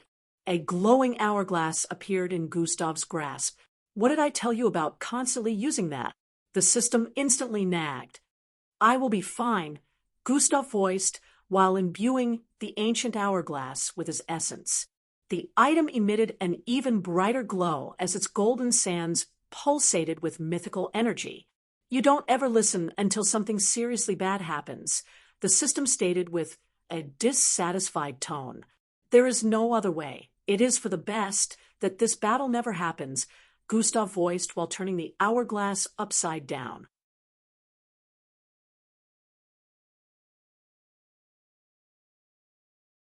Chapter 14:10 I warned you, there is no other way. It is for the best that this battle never happens, Gustav voiced while turning the hourglass upside down. A golden energy thronged, spreading across the fabric of existence in an instant. Planets and galaxies were once more covered by the spread of the golden glow, unaware that this wasn't the first time such a scenario was taking place. As the sands began to pour, time reversed on a universal scale. Within the realm that Jack pulled the Death Angel and the white and dark powerful being, an incredibly destructive battle was ongoing. The battle wreaked chaotic waves of destruction that would long have destroyed the Earth had they remained there to face off. It would have caused great peril even across the galaxy. Jack was facing off against the half-contrasting color alongside the Death Angel, who had gotten weaker than both of them after being dragged into Jack's dimension. Jack was holding his own against both of them and had even managed to inflict injuries on them. However, he wasn't without damage himself. He couldn't help but wonder why the half-white and dark being wasn't affected by the same weakening laws that put the Death Angel in its current state. As their battle raged on, a mythical golden energy suddenly invaded the realm. All three of them were instantly bathed in the golden waves and found their actions reversing. Someone is reversing time, Jack immediately realized and tried to free himself from the universal laws of time. Jack and the two other entities were beyond time, so they were supposed to be immune to time-related abilities even if the entire world was affected. Unfortunately, this time it wasn't so. Jack found himself shackled by the power of the Force driving the time reversal and was unable to free himself. The same applied to the Death Angel and Half-Dark and White Being. They all seemed to be baffled by the power of time affecting them and erasing their memories as all of existence reversed. Jack turned to the side and peered through the yellow wave of energy, only to spot a silhouette existing outside of the wave. He recognized this silhouette. A moment after he voiced with a tone of realization, his memories were erased as he turned illusionary. Minutes later, Gustav stood in midair with the hourglass in his grasp. His perception spread across the entire planet, and to his relief, the world wasn't on fire. Mac was still floating above the icy terrain that housed the Secret Research Underground Center. In Gustav's left hand was the unconscious corpse of his clone. It turned out that he had just finished beating him up and flown to an area above a large forest space. Gustav wasted no time and swiftly conjured up a bluish space to keep the clone. A moment after he did this, he let out a sigh of relief. What would I have told Angie if she had returned to meet her little brother dead? He said internally. Gustav turned to a direction in midair and was just about to fly away when, crook, blood began gushing out of his nose. Ha! Gustav reached out to cover his nose in confusion. I warned you, the system voice chimed. What is? Gustav suddenly coughed out a mouthful of blood before he could form a coherent sentence. Kirk. His vision faded very quickly, and he fell from the air. Fwywhy. Bang. His body crashed into a tree, causing it to split in two as he got wedged in between, since it didn't separate all the way. Gustav completely passed out. CHRHHHH, a teenage girl with crimson hair, and a gown phased out of him in the next instant. Such a fool, she uttered with a look of distaste. What will be the point of reversing time if you not only get yourself killed, but also fail to prevent the same situation from playing out again? The system questioned with a tone of annoyance. GRRHHHHH. A loud growl rang out with intensity, causing the surroundings to quake. A level 98 warthog. The system said with a wary tone after identifying the mixed breed that had let out the loud growl. She instantly became afraid. When Gustav had arrived there before reversing time, the beast had been docile. Despite being the lord of the territory, the beast didn't dare bother Gustav at that time because of the presence he gave off. Now that Gustav was unconscious, his presence had weakened significantly, which put him in danger. I don't have the power to fight a beast. You better not die. The system proceeded to grab Gustav's arm and began pulling him towards a nearby rock with a small cave within. She groaned multiple times because of Gustav's weight, but managed to pull it off after a minute. The cave was dimly illuminated, making them barely visible within. The system put Gustav behind a small block and stared at the entry point with a look of wariness. She grabbed a bunch of leaves and broken branches to block the entrance, which wasn't very wide. Another loud growl rang out, and it sounded even closer than the last. Did it notice us already? The system wondered. Bam! She grew increasingly worried as loud collisions from limbs striking the ground began to cause the cave to vibrate. It was obvious that a large creature was strolling around nearby. Bam! With every strike, the tension in the air increased. Bam! Bam! The system squinted her eyes as she noticed some more leaves shudder outside of the cave's entrance like something was passing by. Looks like it knows we are here, she uttered internally as the leaves and branches she placed at the entrance brushed to the side. Why? In the next moment, a being appeared at the entry point. The growls and loud collisions instantly came to a stop. Oh, it's you, the system stated with a slight tone of relief. Do I know you, youngling? A human voice rang out. Youngling. Even the strongest is quite ignorant. The system maintained a look of pride as the person before them, who happened to be Mac, stepped forward. What does it matter? Anyways, if you're here for him, I'd advise you to head back. You need to be prepared for what is coming before it arrives. The system blurted out. What is a little girl doing out here? And with that man? What happened to him? Mac questioned after realizing that Gustav was unconscious. You don't have time for this, the system voiced while a red holographic screen shot out of her eyes. Watch this, she said to Mac. Footage of destruction played out, causing Mac's eyes to constrict in confusion.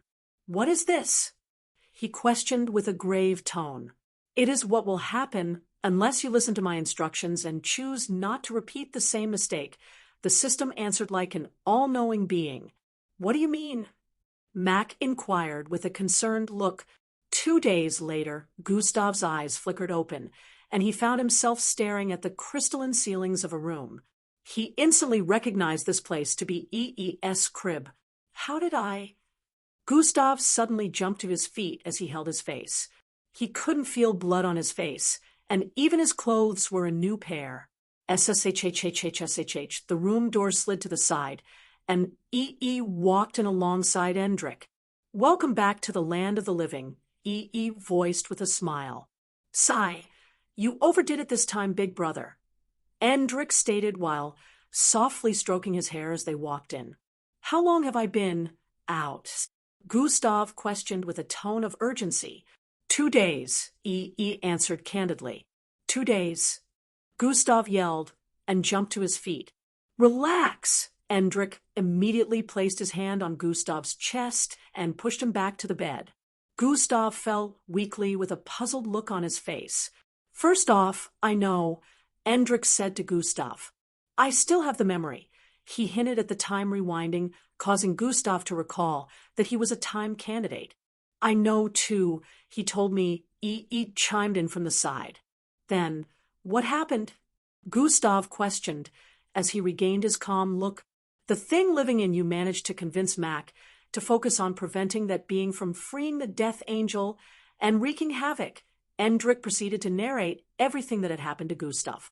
It turned out that after the system had successfully convinced Mac, he got everyone out of the facility before the arrival of the half-white and dark being, except for the Death Angel.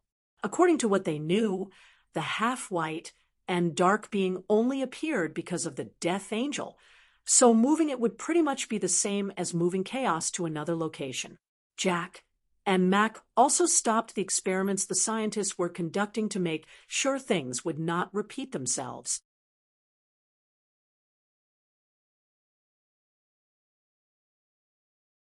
Chapter 14:11 Unexpected Turn of Events. Jack and Mac stopped the experiments the scientists were conducting just to make sure things would not repeat themselves.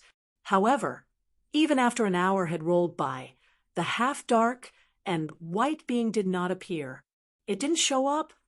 Gustav was incredibly shocked at first. No, it has been 2 days, and still the same. It never came back, Endrick announced.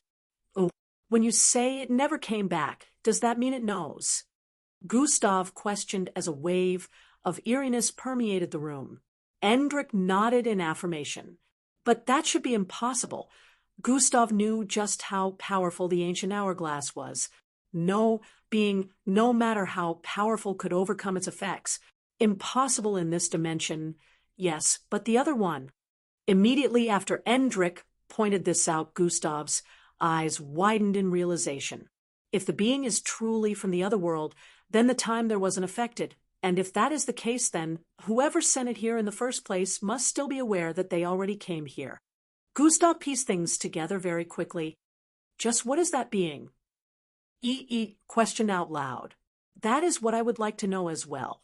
In that other reality, the being left Grand Commander Cheyenne without a corpse. Gustav's eyes turned into slits as he spoke.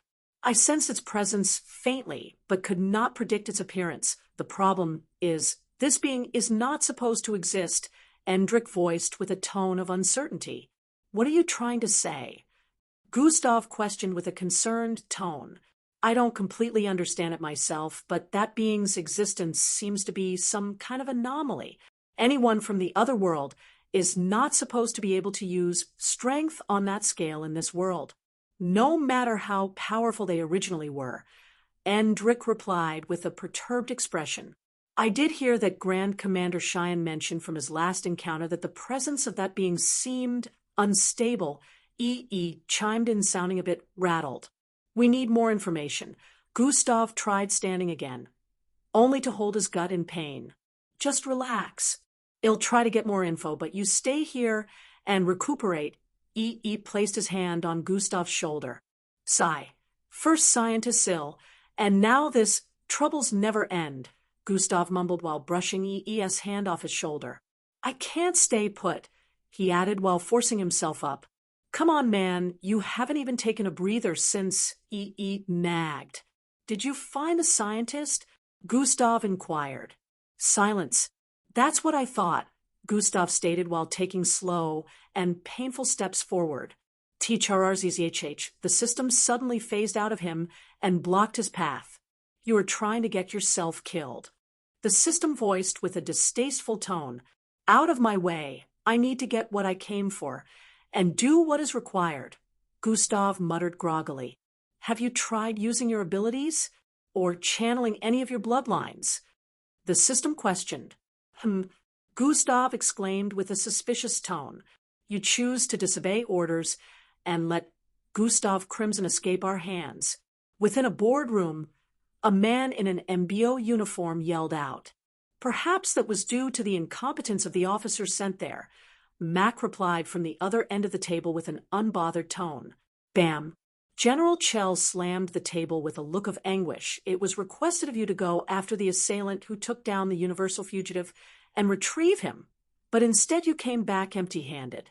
To make things even more ridiculous, you returned with a fake prophecy of the unstable being returning to wreak havoc on Earth.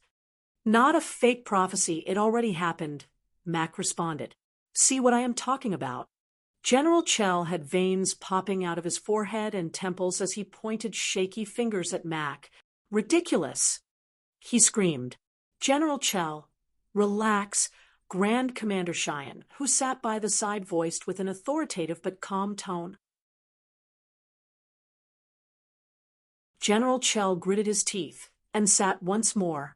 It looked like he was trying to quell his current rage. Meanwhile, Mac didn't look bothered in the slightest. "Mac, what is the basis for your claim?" Grand Commander Cheyenne inquired. "I'll tell you a short story," Mac voiced in response, and paused briefly before resuming.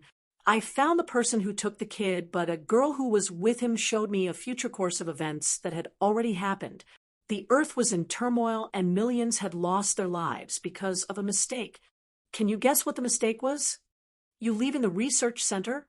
Grand Commander Cheyenne pointed out. "Yes and no. No, because I still left the research center to go after him. The real issue was engaging in a fierce battle with the assailant that got so heated that Earth suffered consequences. The period I was away from the research center was when that being appeared that put the entire Earth at risk and caused the death of millions, which could have been prevented if I had remained in the research center, doing the job I returned to Earth for," Mac narrated lengthily. "Not this crap again." General Chell was about to go off when Grand Commander Cheyenne raised his right hand. He instantly stopped after seeing that gesture. "Why do you believe that it was true?" "It didn't happen," Grand Commander Cheyenne inquired. "Because it is. Time was reversed by the person who took Gustav Crimson. They wanted to inform me of the peril, which is what their associate did. I completely believed the girl because the moment she began showing me all that happened, my memories returned, memories of that timeline." Mac's explanation caused everyone's mouth to widen. This was coming from the most powerful mixed blood in existence, so his words couldn't just be taken with levity. However, confusion remained. Then why would the unstable being not return as expected? Grand Commander Cheyenne questioned. "Because if I can remember that timeline, then so can they. Why would anyone want to repeat what would potentially turn out bad for them?" Mac's response caused their eyes to widen in realization. Grand Commander Cheyenne felt that it made absolute sense. That being was more powerful than him, as an alpha, with their strength level being close to that of Jack, and Mac, who were capable of being immune to time-related abilities. They might have remembered everything as well. He still disobeyed. General Chell stated, "For the betterment of Earth, what we need to do now is find the person who took Gustav Crimson," Grand Commander Cheyenne voiced with a rational look. "Any clues?" Grand Commander Cheyenne turned to Mac. "No, they're long gone," Mac responded bluntly. "They must still be on the planet. We should pan out more forces to search," one of the commanders in the room suggested. The meeting went on for about 30 minutes more, with every officer present suggesting different tactics to find the assailant or draw them out. After it ended, everyone except Mac and one more officer moved out. The meeting was held in the Icy Research Center because Mac had stated that he would not be leaving the place. Since they couldn't bring him to the MBO Tower in Plankton City for the meeting, they had to bring the meeting to him. For Mac, even a single second was plenty for chaos to ensue, especially with an enemy like the unstable being, so he didn't want to be any long distance away from the research center. "I have a feeling that we are not getting to the bottom of this." Grand Commander Cheyenne had a contemplative look as he voiced out to the commander, who remained on his command. What was Gustav Crimson after? Why would he just come out of hiding and wreak havoc on a city that one of his closest friends grew up in? He might be cold, but it seems unlikely that he would do that. Also, we are still unaware of the identity of the being that stopped him. How is that being able to reverse time on such a scale? I believe that if we uncover all of this, we will be able to find Gustav Crimson. Commander Zanatus laid out his concerns, and they aligned with that of the Grand Commander. "From what I have heard about the kid's strength, I do not believe he would go down so easily. There must be something amiss," Grand Commander Cheyenne added. "I need to know the answer to these questions. Can I leave the investigation to you?" he said to Commander Zanatus. "As you wish, sir." Commander Zanatus responded with a chest salute and turned around to walk out. GRRHHHH in the passageway. An illusionary figure phased out of the wall, and stared in the direction of the officer, who was walking away. It proceeded to follow the officer. Within an all-blue space, a figure with multiple glowing strings attached to different parts of his body could be spotted suspended in midair.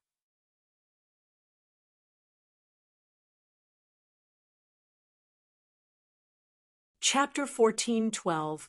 I heard you were looking for me. Will you tell me where he is? Or shall we do this the hard way? Gustav's voice rang out as he closed in on the person. What could you possibly do to me that I wouldn't expect? You are me. The clone, who was now conscious, responded with a tone of mischief. No, you are a failed attempt at being me. A counterfeit, an anomaly, a pitiful test tube fetus, Gustav said while approaching. The clone's face tightened with disdain. Just get it over with. I know you won't let it out. So I might as well just take it from you, Gustav said while wrapping his fingers around the clone's face. Memory siphoning has been activated. Gustav pressed his hand against the face of the struggling clone as he waited for memories to appear in his mind. But even after a couple of seconds had gone by, there was still nothing. Target mental fortitude is too high. Memory siphoning has failed. Gustav was taken aback. You said I could use this one, so why this? Gustav inquired internally with a look of bafflement. Yes, not all your abilities are gone. This one is available. You are just unlucky because your clone has a very high mental fortitude. The system answered. Does this mean I really can't siphon his memories? Gustav intoned with a confirmatory look. Duh, Sherlock. Gustav retracted his hand with a disturbed look, causing the clone to stare at him with an expression of suspicion. There were several abilities the clone didn't possess, so it didn't have an idea of what Gustav wanted to do. Scientist Zill had extracted Gustav's cells at a time when Gustav was still kilo-ranked strength. Although the clone was more powerful than kilo-ranked mixed blood, it was still very far from reaching the strength of a bet-ranked mixed blood, and Gustav was as powerful as an Alf when they faced off, so the disparity was massive. This would have been much easier if I could still spread my perception across the earth. How long did you say it would take for me to return to full strength? Gustav inquired. 4 to 5 days, the system answered. Gustav couldn't help but display a concerned expression.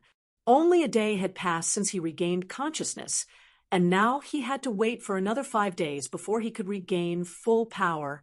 The system had informed him earlier that using the ancient hourglass had caused him too much strain, and it had finally taken effect.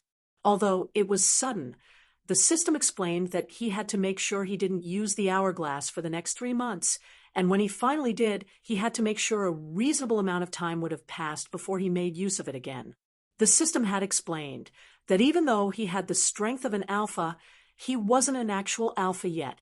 So, even if he was capable of activating the sacred items, he had to limit their usage till he became a full-fledged alpha rank. That way he would no longer get any negative effects from constant usage aside from normal energy deduction. The problem now was finding Scientist Zill. Gustav had put Endrick and Eve on helping with the situation, but they didn't have much luck with it. Why are you keeping his location from me? Gustav questioned. He is my maker, Gustav's clone replied. No, that is not it. There is something, isn't there? Gustav noticed the clone's eyes flash, faintly before returning to their usual dim look. I knew it, Gustav stated firmly. You don't know nothing, the clone blurted. Tell me, what exactly is he up to? Gustav inquired while grabbing his chin and forcibly pulling the clone closer to his face. You will know when he is finished. A faint smirk appeared on the face of the clone. Gustav felt like he was looking in a mirror. Except for the eye patch, this was his look of mischief. So, that is it. The reason you appeared in Arabia City was to divert my attention because of whatever Scientist Zill is planning. You were never looking to win. You acted recklessly to prevent me from getting him, which means he must have been in Burning Sand City at that time. Gustav analyzed the whole situation in a couple of seconds. Bravo! You're slowly starting to get it. The clone chuckled a little. He isn't in Burning Sand City anymore, because he must have finished whatever he was working on. Gustav further pointed out. Keep going, you're getting there, the clone chimed in, which means he must be finalizing things at the moment, if he hasn't already done that. The clone was about to speak again when Gustav drove a fist into his gut. Blurg. He spat out a mouthful of blood while Gustav stared at him intensely. Tell me where he is right now. Gustav voiced with a bloodthirsty tone. Oh, nope. Huff, huff, huff. That won't work on me. The clone muttered amidst hurried breaths. Gustav knew he was right. The high mental fortitude was proof that he would just be wasting his time by trying to torture the answer out of his clone. It was his clone after all. Gustav squinted his eyes before letting the clone go. He turned around in the next moment and walked out of the space. The moment he arrived back in the living room of EE's apartment, he spotted a figure seated in front waiting. Hello, Gustav. I heard you were looking for me. Burning Sand City within a very luxurious-looking abode. EE and Endrick were seated before a middle-aged-looking man. On his right was a young and handsome-looking boy with dark hair. He looked no older than 18 years of age. I am afraid I cannot help you two officers. Sil has not been a part of the family gathering for over a year now.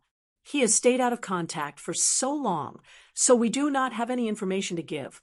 The middle-aged man spoke cautiously. Anything at all will help. Be it phone records, some words he may have mentioned, really anything. We just need to find him, to ask a couple of questions. Nothing too crazy, EE voiced with an easygoing tone. He never called once. He only left a message one time that he was pursuing scientific research and might be away for years. We know how he tends to be. The middle-aged man kept explaining while the boy beside him kept mute with a respectful look. Minutes later, EE and Endrick were leaving the luxurious-looking household together. Sigh, another waste of time, EE lamented as they walked out of the exquisite-looking environs. This is starting to get bothersome. We really can't find him anywhere around the city, and clues are becoming impossible to gather as well, Endrick said while observing the surroundings. Wait. A voice suddenly called out to them from behind. Endrick and EE turned around simultaneously upon hearing the soft, masculine voice. The voice had been coming from the 5'11" tall 18-year-old with the scruffy black hair, who was present in the living room with them a couple of minutes ago. Oh, it's that kid, EE voiced upon recognizing him, causing Endrick's face to twitch a little. He was younger than the supposed kid. What is it? Endrick asked as he drew closer. I want to help, the 18-year-old with scruffy black hair voiced upon arriving before them. Sir Gil already told us everything, so. Endrick felt the boy who looked like a butler there couldn't possibly help them. He was dressed in a full black suit outfit and a tie. It looked super expensive, but still made the kid look like a worker there. Everything he knows. There are a few things I know that nobody else does, he answered with a cryptic tone. EE and Endrick were immediately interested in what he had to say, even though they still seemed a bit suspicious. EE gestured for him to follow them into the hover car waiting outside, so they could talk in a secluded environment. I am Damien, the grandson of the person you're trying to find. He introduced himself to ease their suspicion the moment they arrived at the back of the spacious hover car. He's not a butler? Both EE and Endrick couldn't believe their ears the moment he spoke. Not only wasn't this kid a mere worker in Zill's household, but he was also actually the grandson of the person they had been looking for. EE and Endrick couldn't hide the surprised looks on their faces. Do rich kids usually look this meek? EE, who was seated on the opposite side, reached out to receive Damien's handshake after a while. Nice to meet you, Damien.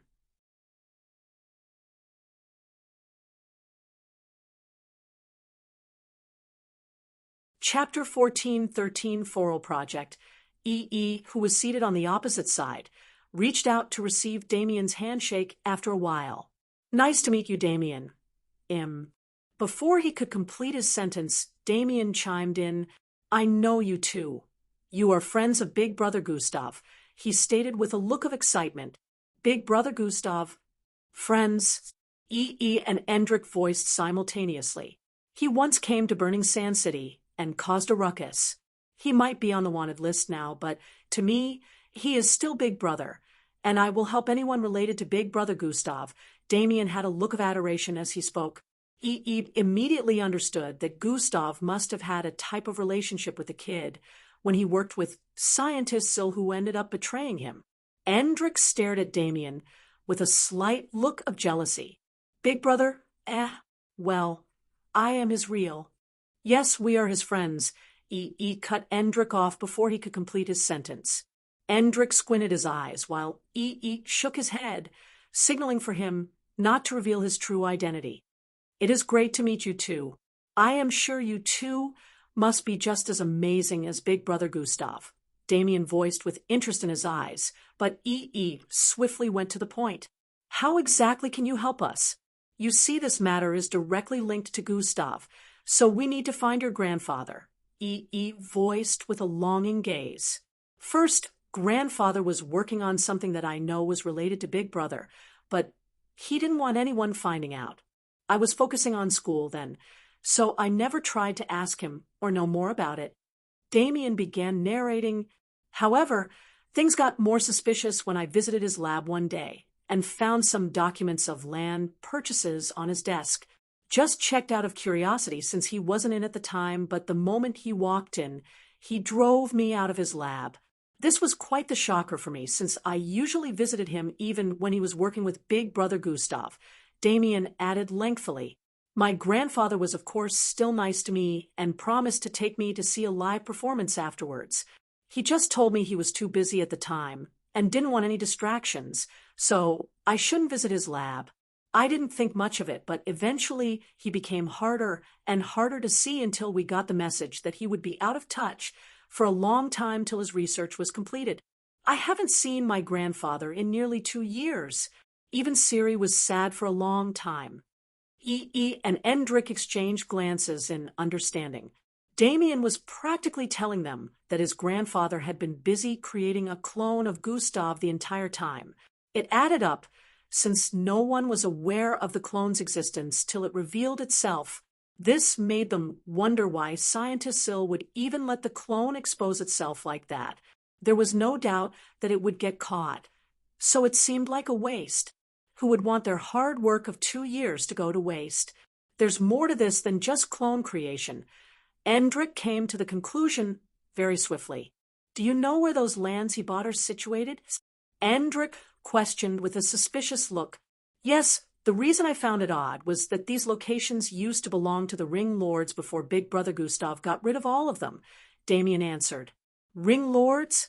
Wasn't it those guys that ran illegal underground battles and were practically the crime bosses of this city?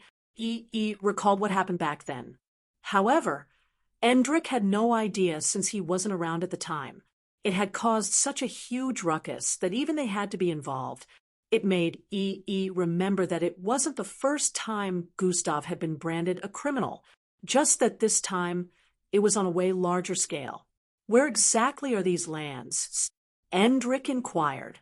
They should be in the city. E.E. was a little bothered because they had already checked every possible location in the city and still couldn't find scientist Sil. Not in the city. Around the city, Damien corrected. E.E. and Endrik exchanged confused looks, since they were well aware that the only things around the city were yellow sands that were always ablaze. I don't know why he would do that when the underground tunnelways deep underneath the burning sands that led to the fight arena had already collapsed. They have since been inaccessible, Damien voiced in bafflement. E.E. and Endrik's faces suddenly lit up with expressions of realization. How long ago did the tunnelways collapse? Endrik inquired. Over 2 years ago when Big Brother Gustav came to this city, Damien answered. Endrik and E.E. exchanged glances once more before jumping to their feet. Damien was confused as he watched them step out of the hover car in urgency. E.E. made a gesture by crossing his index and middle fingers. Zero, a violet-colored vortex suddenly appeared before them. "Stay close," Endrick said to Damien as he spread his telekinetic wear. Damien was immediately covered with invisible layers of telekinetic energy as they stepped into the vortex. The view before them transformed the moment they arrived on the other side. Damien jumped upwards as soon as he noticed they were standing on the flaming sand. Endrick caught him in midair and pulled him downwards casually. "I said to stay close." Damien landed on the sand and noticed he wasn't burned up. Oh. He raised his right foot and planted it back on the burning sand repeatedly. He seemed quite astonished. "How are you doing this?" Damien questioned after recalling that one would need to be at least betranked to pull something like this off. "Damien, are you saying the lands he bought are underneath these sands?" Eat called out to him. Damien swiftly regained his composure and answered, "Yes, thousands of feet below are ruined tunnelways." Eat closed his eyes and tried to focus while making a hand gesture. After a few seconds, "So that's why," he muttered in conclusion while reopening his eyes. "Can you send your telekinesis beneath?" Asked Endrick by the side. "It throws my senses off, almost like there isn't a single space to scout down there," Endrick replied. "But if I forcefully push it, I can go further and finally sense the space down there," he added. "Same. For me to open a vortex that would lead there, I would have to be aware that a space was down there. When Gustav and I came here earlier, we couldn't sense anything like that, although we weren't looking around here. With Gustav's senses, he would originally be able to sense the existence of space down there, but with the burning sands throwing off our senses, we skipped without suspecting that anything could be down there." Analyzed with a disturbed expression. "Are you saying grandfather is down there?" Damien inquired. "We do not know, but one thing we are sure of is those tunnelways have been renovated, but no one knew," Endrick responded. "Come, let's go," voiced while opening another vortex. The trio stepped forward once more and arrived in another location upon entering the violet vortex. Swea, in the dimly lit confines of a massive tunnelway, the hum of machinery echoed as three figures materialized and stepped out of a swirling violet light. The air shimmered momentarily, and with a soft ripple, they stood surrounded by a myriad of advanced equipment and humanoid bots engaged in purposeful tasks. "Are we underground?" Damien inquired. Holographic displays dotted the environment, projecting three-dimensional models of complex research findings. Some diagrams looked atomic and cellular. "Looks like we found where your grandfather has been hiding out," Endrick muttered as he approached the bots. Their expressions shifted from curiosity to engagement as they tapped on some of the holographic displays to see what scientists still had been up to. "All these are too complicated. I don't understand what I am looking at." Scratched his afro hair with a befuddled expression. Damien moved over to him and began scanning the scientist's notes and diagrams on display. "This is a finished research," Damien spoke with a tone of certainty. "Finished? Maybe that is why he isn't here currently." Had a look of intrigue as he responded. "But what was he working on?" Asked once more. "It says Foral Project," Damien stated while scrolling to further display other parts of the research. "What the fuck is a Foral Project?" Had an even more bamboozled look on his face.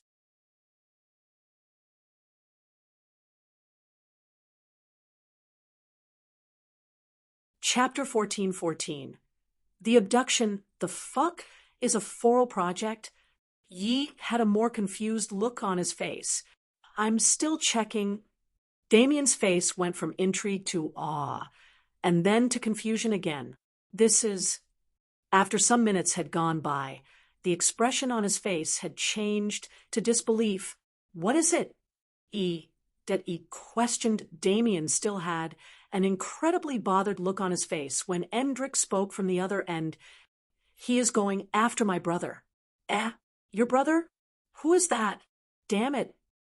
Duddy wanted to berate Endrick, but now wasn't the time. "Going after Gustav?" Why? Did he inquired. Why is he calling Gustav his brother? Damien was still confused, because even though the research is completed, he made a deal. Endrick threw a paperback diary to Yi, caught the book, and stared at its contents hastily.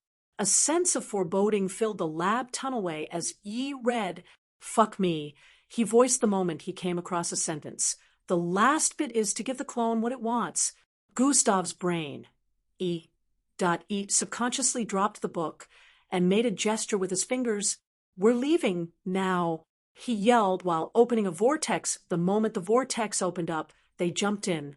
The trio instantly arrived at E's apartment and scanned the surroundings. The whole place was in shambles.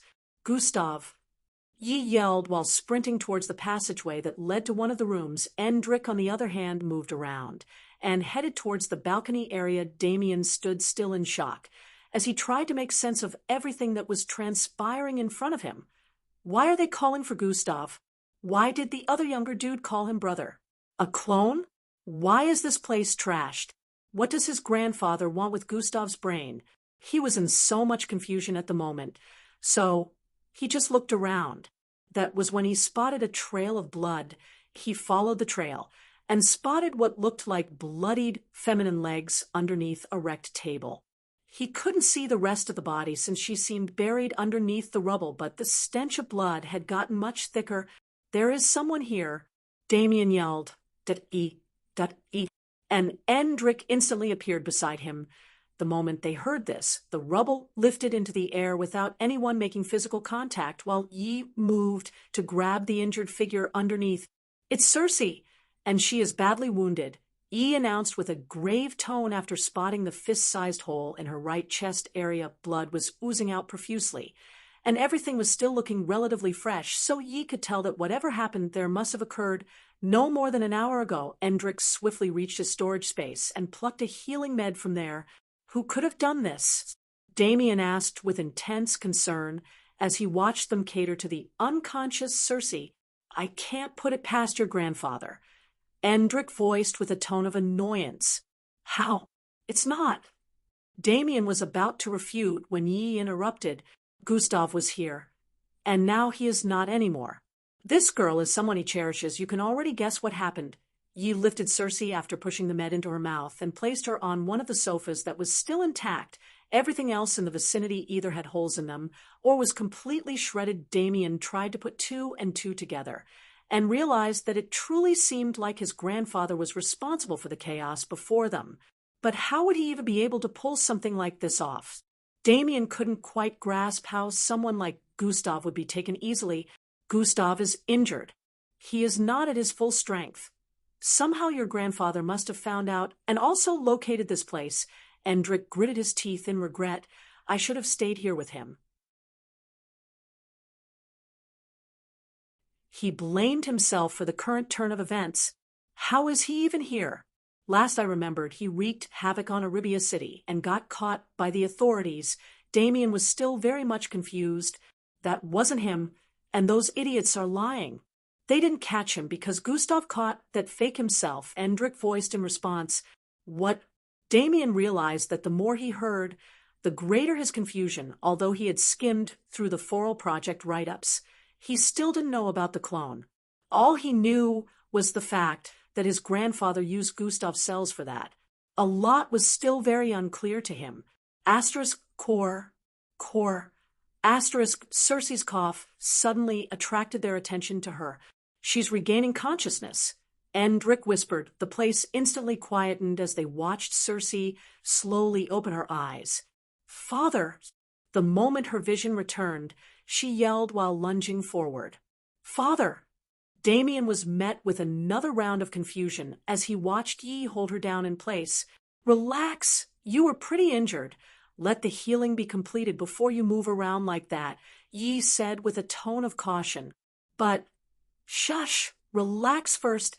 Yi had her lay back down. "Now slowly recount what happened to you," Endrick said with a tone of concern.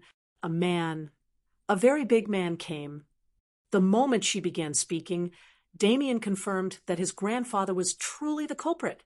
"1 hour ago, I heard you've been looking for me. A 12-foot-tall man with 6 feet long dark hair sat in place with light rays reflecting off his glasses. Anyone who witnessed the sight would have jumped back in fright, but Gustav was the recipient.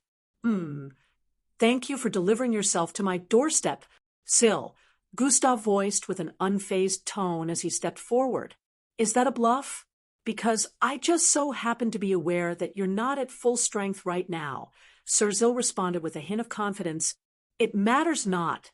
The strength I have would be enough to shatter all the bones in your body and have you regretting replicating my cells for the rest of your days. Gustav's energy began to rise as he arrived before Scientist Zill with a very frosty gaze. Wait. Sir Zill raised his hand. Rather calmly, Gustav paused while raising a brow. Wouldn't you like to know why I did it? Sir Zill questioned. I don't give a damn. You deceive me. You did the one thing I have always been wary of. All you scientists are the same. Selfish, vicious, ambitious. You never care about anything or anyone so long as you accomplish your goals. Gustav shook his head slightly while speaking. I was wrong to think you were any different. Scientist Zill had a visibly disturbed look upon hearing all of these. I am sorry. I just had to.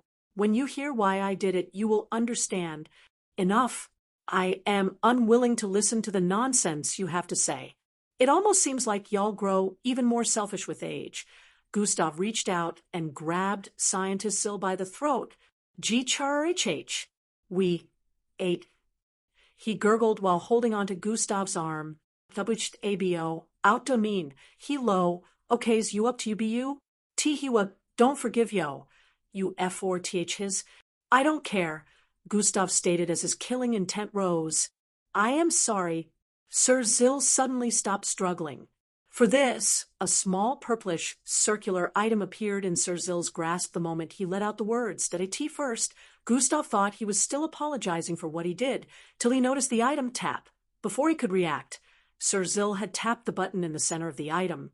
It suddenly emitted a high-pitched wave of light that blasted across the surroundings. HNGH.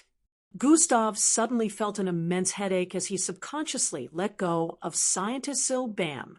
In the next seconds, space and the surroundings contrasted and ripped apart. Holes were burrowed into Gustav's spatial storage, and they began to integrate with the real world. While Gustav was holding his head in pain, one of the spatial worlds getting ripped open turned out to be where the clone was kept. The hole continued to grow till it was wide enough for a person to walk through.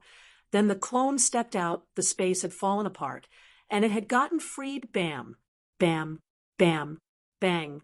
The sound of multiple items colliding with the floor rang out intensely as a lot of things Gustav stored in his spatial storage fell out. Gustav clenched his fist and reduced the sensitivity of his brain to accommodate the high-pitched whirring. The moment he managed to regain a bit of clarity, he spotted the clone standing right before him. Bam! 2 palms slammed into his face from the left, and right at the same time, blood gushed out of Gustav's eyes, nose, and ears as visibility became another issue. I got fooled. Again. Gustav yelled internally as he staggered backward. His vision had been completely blinded by blood at that moment, but he could sense a fist hurling at his chest. Why?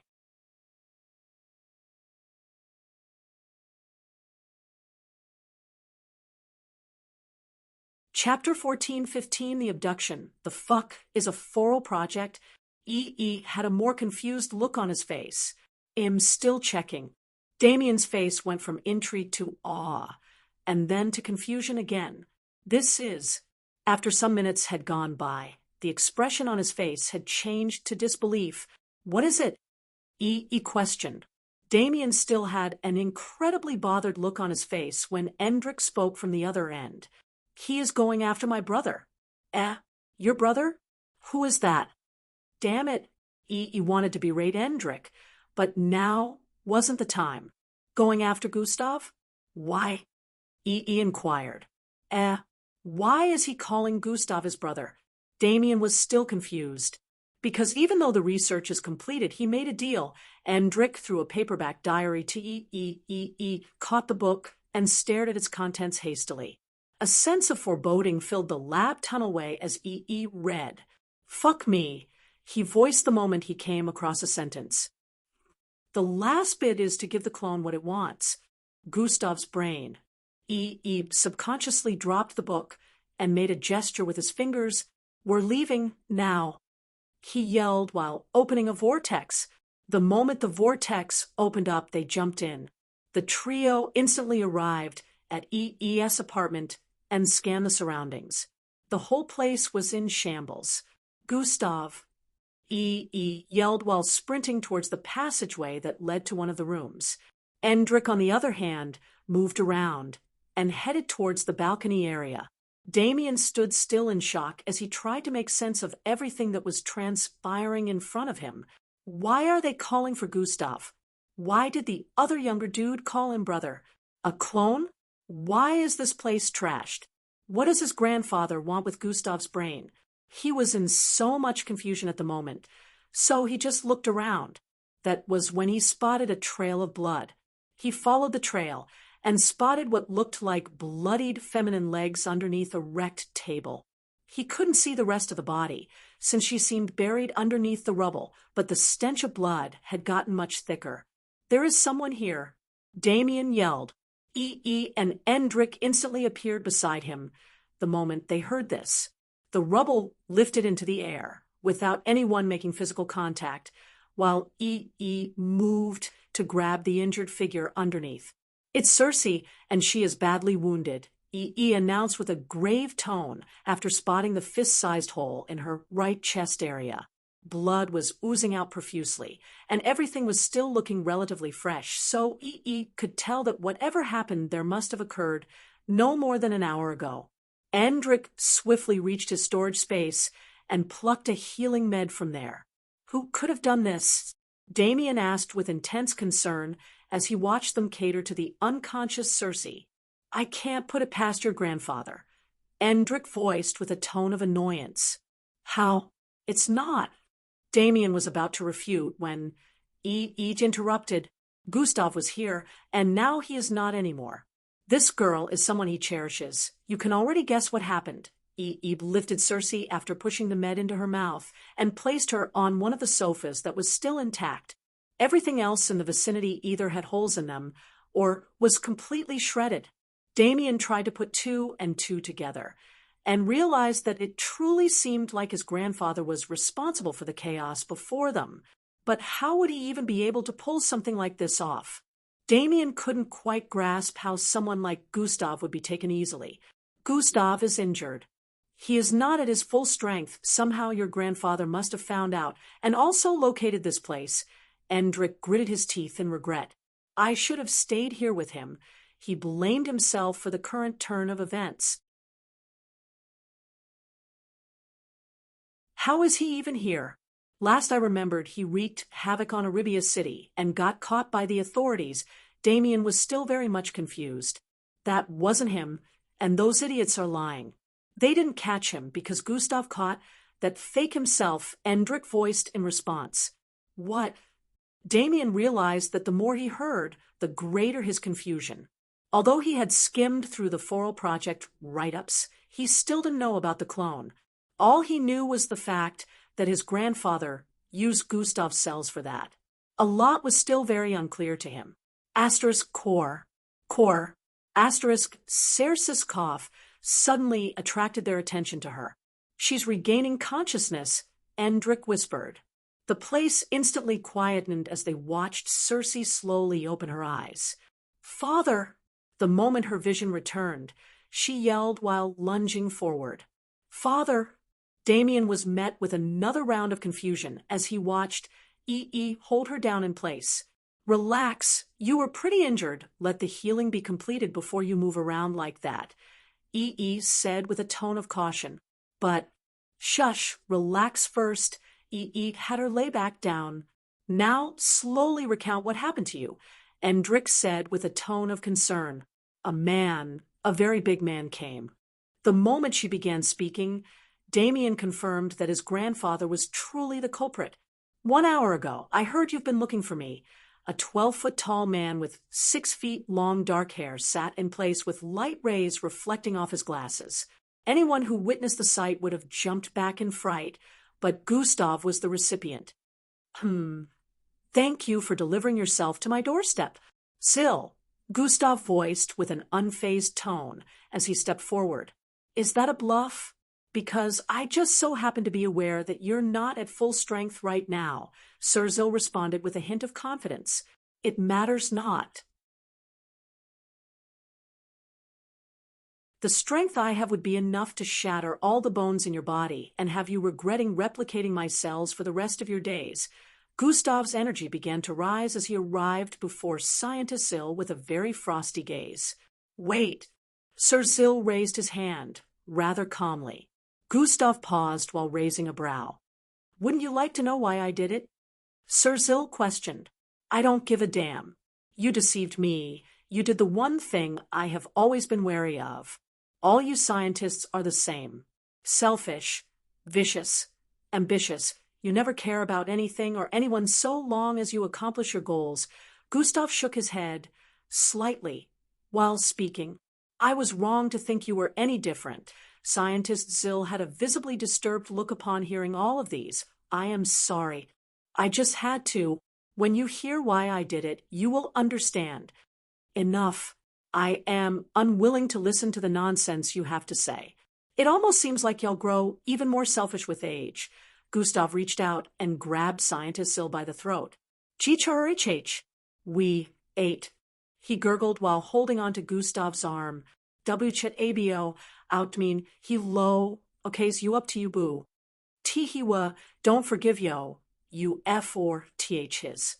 I don't care, Gustav stated as his killing intent rose. I am sorry. Sill suddenly stopped struggling. Ooh, for this. A small purplish circular item appeared in Sill's grasp the moment he let out the words. At first, Gustav thought he was still apologizing for what he did, till he noticed the item. Tap. Before he could react, Sill had tapped the button in the center of the item. It suddenly emitted a high-pitched wave of light that blasted across the surroundings. HNGH. Gustav suddenly felt an immense headache as he subconsciously let go of Scientist Sill. Bam! In the next seconds, space in the surroundings contrasted and ripped apart. Holes were burrowed into Gustav's spatial storage, and they began to integrate with the real world. While Gustav was holding his head in pain, one of the spatial worlds getting ripped open turned out to be where the clone was kept. The hole continued to grow till it was wide enough for a person to walk through. Then the clone stepped out. The space had fallen apart, and it had gotten freed. Bam, bam, bam, bang. The sound of multiple items colliding with the floor rang out intensely as a lot of things Gustav stored in his spatial storage fell out. Gustav clenched his fist and reduced the sensitivity of his brain to accommodate the high-pitched whirring. The moment he managed to regain a bit of clarity, he spotted the clone standing right before him. Bam! 2 palms slammed into his face from the left and right at the same time. Blood gushed out of Gustav's eyes, nose, and ears as visibility became another issue. I got fooled again. Gustav yelled internally as he staggered backward. His vision had been completely blinded by blood at that moment, but he could sense a fist hurling at his chest.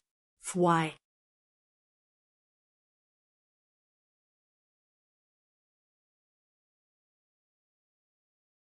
Chapter 14:16, The Flawed Concept of Equality. Gustav chuckled a bit while speaking. You've tricked me for the last time.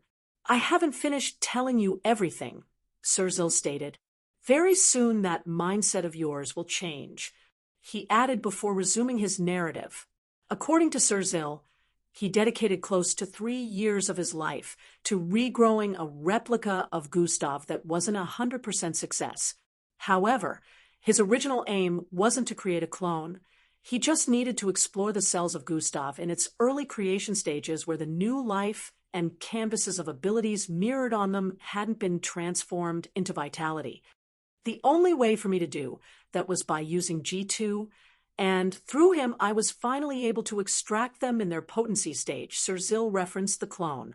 Do you know that these cells breed abilities that are not bloodline-based? It is the very nexus of creation, he added with a nearly crazed look. Yay, Gustav muttered with a disinterested tone. That is when I decided to create the Foral Project. Sir Zill had an inspirational look on his face the moment he said that. Foral what? Gustav had a visibly irked expression upon hearing that. It was something I formed from 2 words.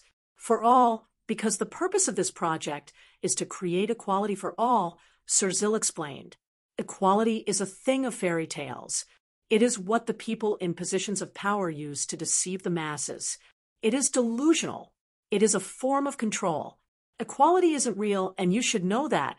Gustav rolled his eyes like he was an adult listening to a kid rant passionately about impossibilities, despite the huge disparity in their ages. Except this time I can finally actualize it. You see, I found something else in your cells. Something that will greatly help this cause of mine. Sir Zill's tone had a bit of ominosity in it, causing Gustav's face to display a brief hint of interest. The final project is meant to bless every single person on Earth with supernatural abilities and automatic regeneration regardless of whether they are human, Slarkovs, or low-grade mixed bloods. Every single person will now have a proper ability, and it shall no longer be exclusive to mixed bloods alone, Sir Zill revealed. If this is meant to bring equality, then you really are more stupid than I thought. Mixed bloods already make up most of the Earth's population, so almost everyone already has supernatural abilities through their bloodlines. Gustav shot Sir Zill a look that expressed how ridiculous the scientists sounded. Once again, you didn't let me finish, Sir Zill muttered. The Foral Project isn't just meant to give everyone supernatural abilities. It is also meant to do something else. That thing I found in your cells can erase bloodlines, he proceeded to reveal. I can erase bloodlines? Gustav questioned internally with a look of confusion. It's complicated. The system responded. What's complicated about it? You can't use it, that's what? Gustav was still confused about it, but Sir Zill continued speaking. The Foral Project will erase bloodlines from the face of the Earth and grant everyone abilities that aren't bloodline-based, which means the erasure of grades and ranks.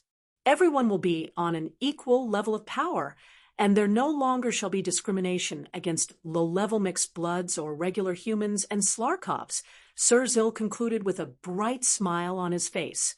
I completed the final project, and now I have what is needed to bring about this new change.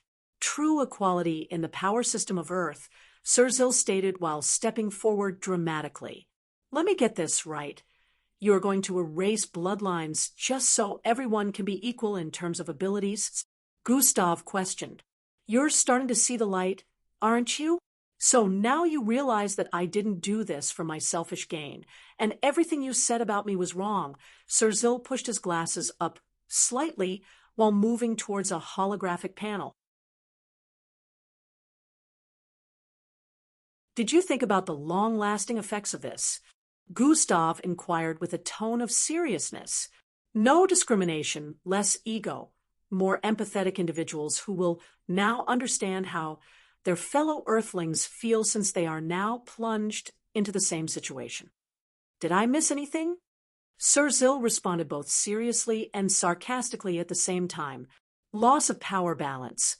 Loss of leading position in the alliance, becoming prey for other powerful planets, inability to stand against criminal forces since strength is now on an equal level, increasing crime rate, the inability of Earth to protect itself from extraterrestrial beings. Did I miss anything? Gustav listed rationally. Just because bloodlines will be erased, it doesn't necessarily mean the Earth won't be able to protect itself. Besides supernatural abilities, we have good technology. Everything will be fine. Sir Zill waved it off with an undisturbed expression. Trust me, the negative side effects will be worse than any positives this project might bring. You might want to rethink your decision, Gustav suggested. No, my mind is made up. You, of all people, should understand, Sir Zill hinted at Gustav's past. Yeah, but this is the wrong answer. I never wanted bloodlines to be erased. What I wanted was to be powerful enough to chase my dreams. There is an imbalance in the equality you so chase. You just might lead this planet to destruction, Gustav pointed out. The gas is finally ready, Sirzil stated while stepping forward. Less than 100%, squinting eyes face, ready to burn. He stared at the holographic readings up ahead briefly before stepping forward to operate the machines in the space. The moment I burn the gas created from the Foral project at this altitude, it will change the world forever. Sirzil tapped on a button that displayed their surroundings in the sky. From what Gustav could gather, burning this gas would cause it to spread across the Earth's skies and bring forth rain. Once that happened, Sirzil would have achieved his goal. I hope you are aware that I will not be affected by this, which means your equality scheme will not be actualized. Gustav knew his bloodline would remain since it was made from his cells. That is where you are wrong, Sirzil responded while slightly turning around. I no longer have any use for you, so I will leave you to G2. He knows what to do with you, he added. Oh, I see, but even if I was no longer in existence, there would still be this fake. Your equality remains a sham. Gustav instantly put 2 and 2 together, realizing that the clone most likely wanted him gone, so he could be the only Gustav in existence. He will be leaving this planet afterwards. I am not a hypocrite like you, but I do apologize for all of this, and also thank you. Sirzil sounded like he was bidding Gustav farewell. Gustav now understood why the clone took the data from the device he had kept in space to read the warp demolator. The clone wishes to not only take my life, but also take my life, Gustav said internally. He wants to be used so bad. The system chimed in. I am tempted to let him, but this foolishness has gone on long enough, Gustav said internally while watching the clone approach. I just need some of your body parts to become whole, G2 stated with a longing gaze. Listen, you could never be me. You can't handle the responsibility that comes with that, Gustav said to the clone. You won't be around to know whether I handled it or not. The clone responded while slowly reaching for Gustav's neck. I feel like we've searched everywhere. Just where could they be? He questioned while standing in between Endrick and Damien on a telekinetic board deep in the skies. I don't know for sure. All I am sure of is that they need a high altitude to successfully implement the Foral project, and once they do, all mixed bloods will lose their bloodlines, Damien answered with a distressed look. They have been looking for Gustav for the past 3 hours with no luck. This is not good. For all we know, your crazy-ass grandfather may already be doing that. EE's remark caused Damien to glance sideways briefly. No offense, but he did lose his goddamn mind, EE added. None taken, sigh. I didn't expect him to do this. Damien had a crestfallen expression. She's here, Endrick suddenly spoke. Huh? Who? EE questioned with a confounded look. Endrick pointed west. Fwyi in the next moment. A bungalow-sized aircraft phased out of the thick clouds up ahead, flying in their direction. Wind scattered in all directions as it stopped right before them, and a huge side door slid open. Within, an incredibly cute lady with very sharp eyes stepped forward clad in a royal blue dress. The jewelry and makeup that adorn her figure made it obvious that she came from wealth. However, her eyes bore a look that seemed almost lifeless despite her sparkling appearance. Vera, Endrick called out as they floated closer to the aircraft.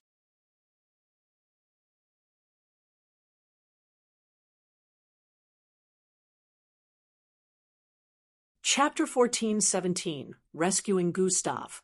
However, her eyes bore a look that seemed almost lifeless despite her sparkling appearance. Vera, Endrick called out as they floated closer to the aircraft. Her short pink and bluish hair danced beautifully due to the intense winds, but wasn't enough to make her lose balance in the slightest. EE was surprised to see her since she suddenly went AWOL after Gustav left Earth while Damien was the clueless one out of the trio. Are you guys going to come in, or what? Vera voiced from up ahead. The floating telekinetic board moved closer to the aircraft, and all 3 of them stepped in quickly. Glad you got my text, Endrick said with a relieved look. I knew he was back on Earth. I just couldn't pinpoint his exact location because I wasn't in Plankton City, Vera pointed out. Where have you been? He was a little curious considering that he and the others tried to reach her in the past, but to no avail. Is that more important than finding him right now? Vera asked rhetorically. Oh, no. He muttered with a low tone. Do you know where he is at the moment? Endrick inquired. I can sense him, so I know where we need to go, Vera replied while moving towards the cockpit area. Whoosh, the aircraft sped towards the northwest in the next instant, disappearing into the clouds. You little... The clone groaned as it tried squeezing Gustav's neck multiple times, but kept getting poked. His palms were bloody at the moment. He stared at Gustav in anger, who happened to have Iroh silk surrounding his entire body. Despite being my clone, you don't seem to be aware that nothing can truly constrict my abilities for long, Gustav stated while shooting G2 a cold glare. Well, if you were no longer restrained, you would have busted out of this by now, G2 responded while pointing at the device Gustav was strapped to. Which means you are still very much constricted, he added. Not for long, Gustav stated once more. G2 gritted his teeth in frustration and stormed towards Sirzil up ahead, who was ready to commence burning of the gas. All he needed to do at this moment was tap a button, and his goal would become reality. Having difficulties, Sirzil paused to ask G2 as soon as he noticed his approach. I can't get past those things that surround his body like an armor, G2 answered. Don't worry, he'll run out of energy soon. Sirzil waved it off and reached out his finger, ready to tap the button. I don't think that will happen. We need to take care of him now, G2 voiced once more, causing Sirzil to pause. Then do that. Sirzil turned around with a dismissive look. After you rid the world of bloodlines. Hell destroy us both. I am not looking for that to happen. I don't care so long as I can achieve this. You promised to help me. Are you going back on your word? A back and forth dialogue imbued with disagreements ensued between both of them.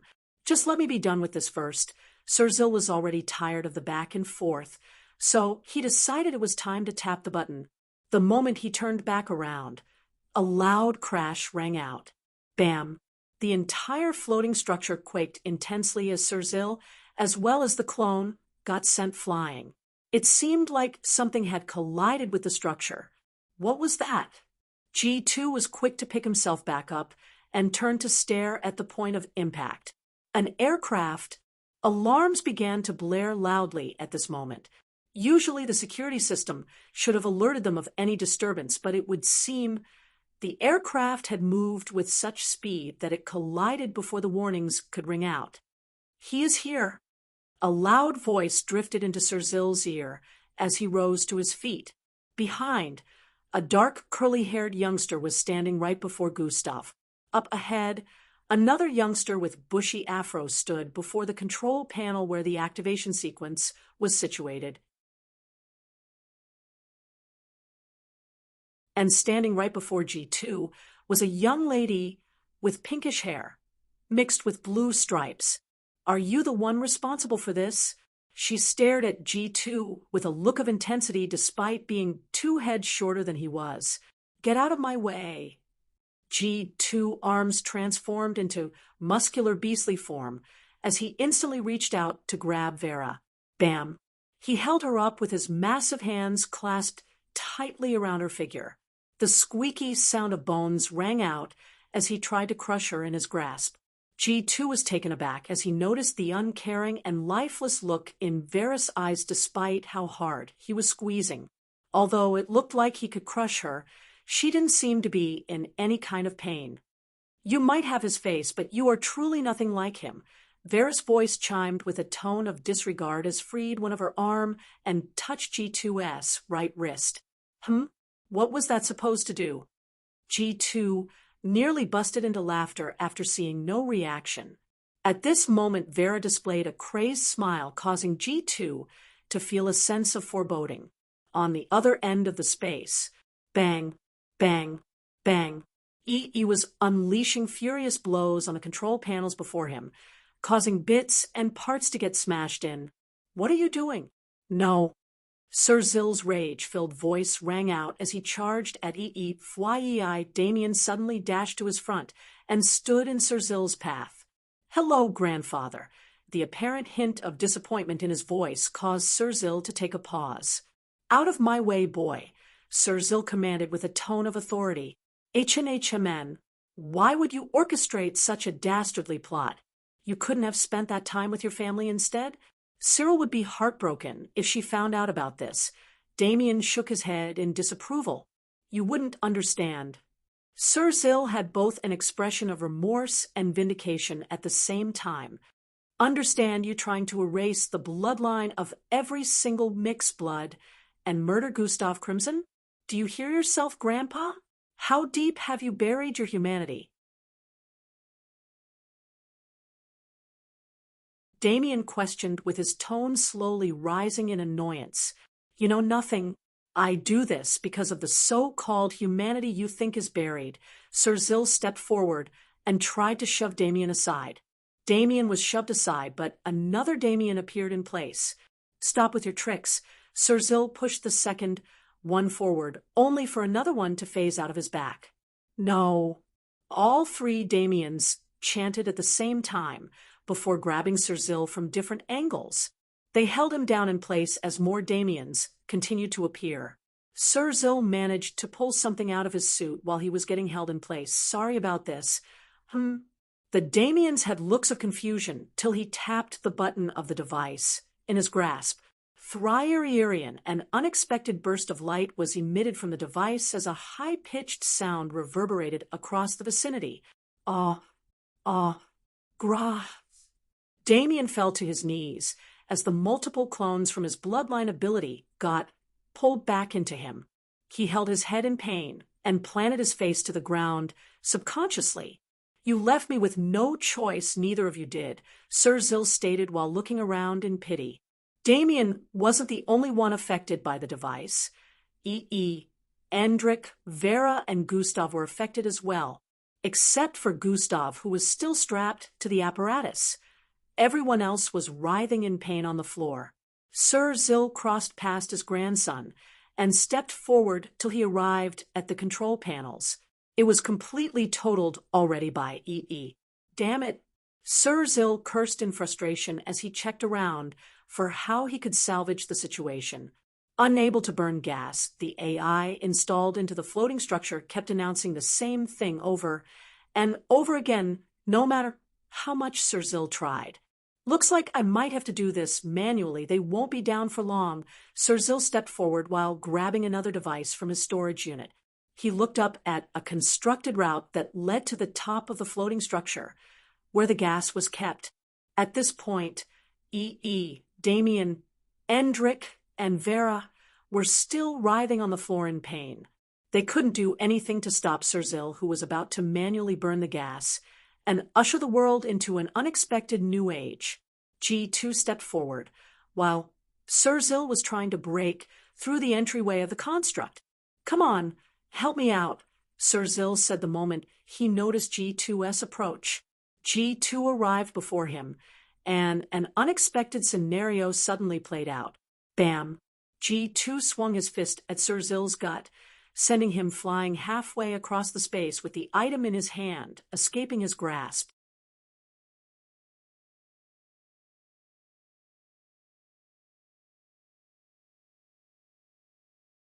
Chapter 14:18 Taken into custody. "You fool! What are you doing?" Sir Zill yelled with a tone of anguish while trying to pick himself back up. However, before he could, G2 arrived in front of him once more. Bam! G2's swung out leg crashed into Sir Zill's chest, sending him spiraling across the air while spitting out a mouthful of blood. Bang! Sir Zill slammed into the wall at the other end and broke through it. At that moment, G2 turned around and headed towards the spot where the device emitting the light and high-pitched whirring sound was sitting. He raised his right leg and stomped on it. Blam! The device was smashed to pieces, and everyone instantly felt a sense of relief. Damien rolled to the side and breathed in and out profusely. Shit, my head nearly exploded. He cried out from the side while staggering in the process of getting up. What the hell happened? I thought he wasn't on our side, Damien voiced in confusion while pointing at G2, who was currently headed towards Vera. He isn't supposed to be, unless... EE's face lit up with an expression of realization upon watching G2 help Vera get up. He is on our side now, Vera chimed in from up ahead while rubbing the chin of the clone. Right, G2?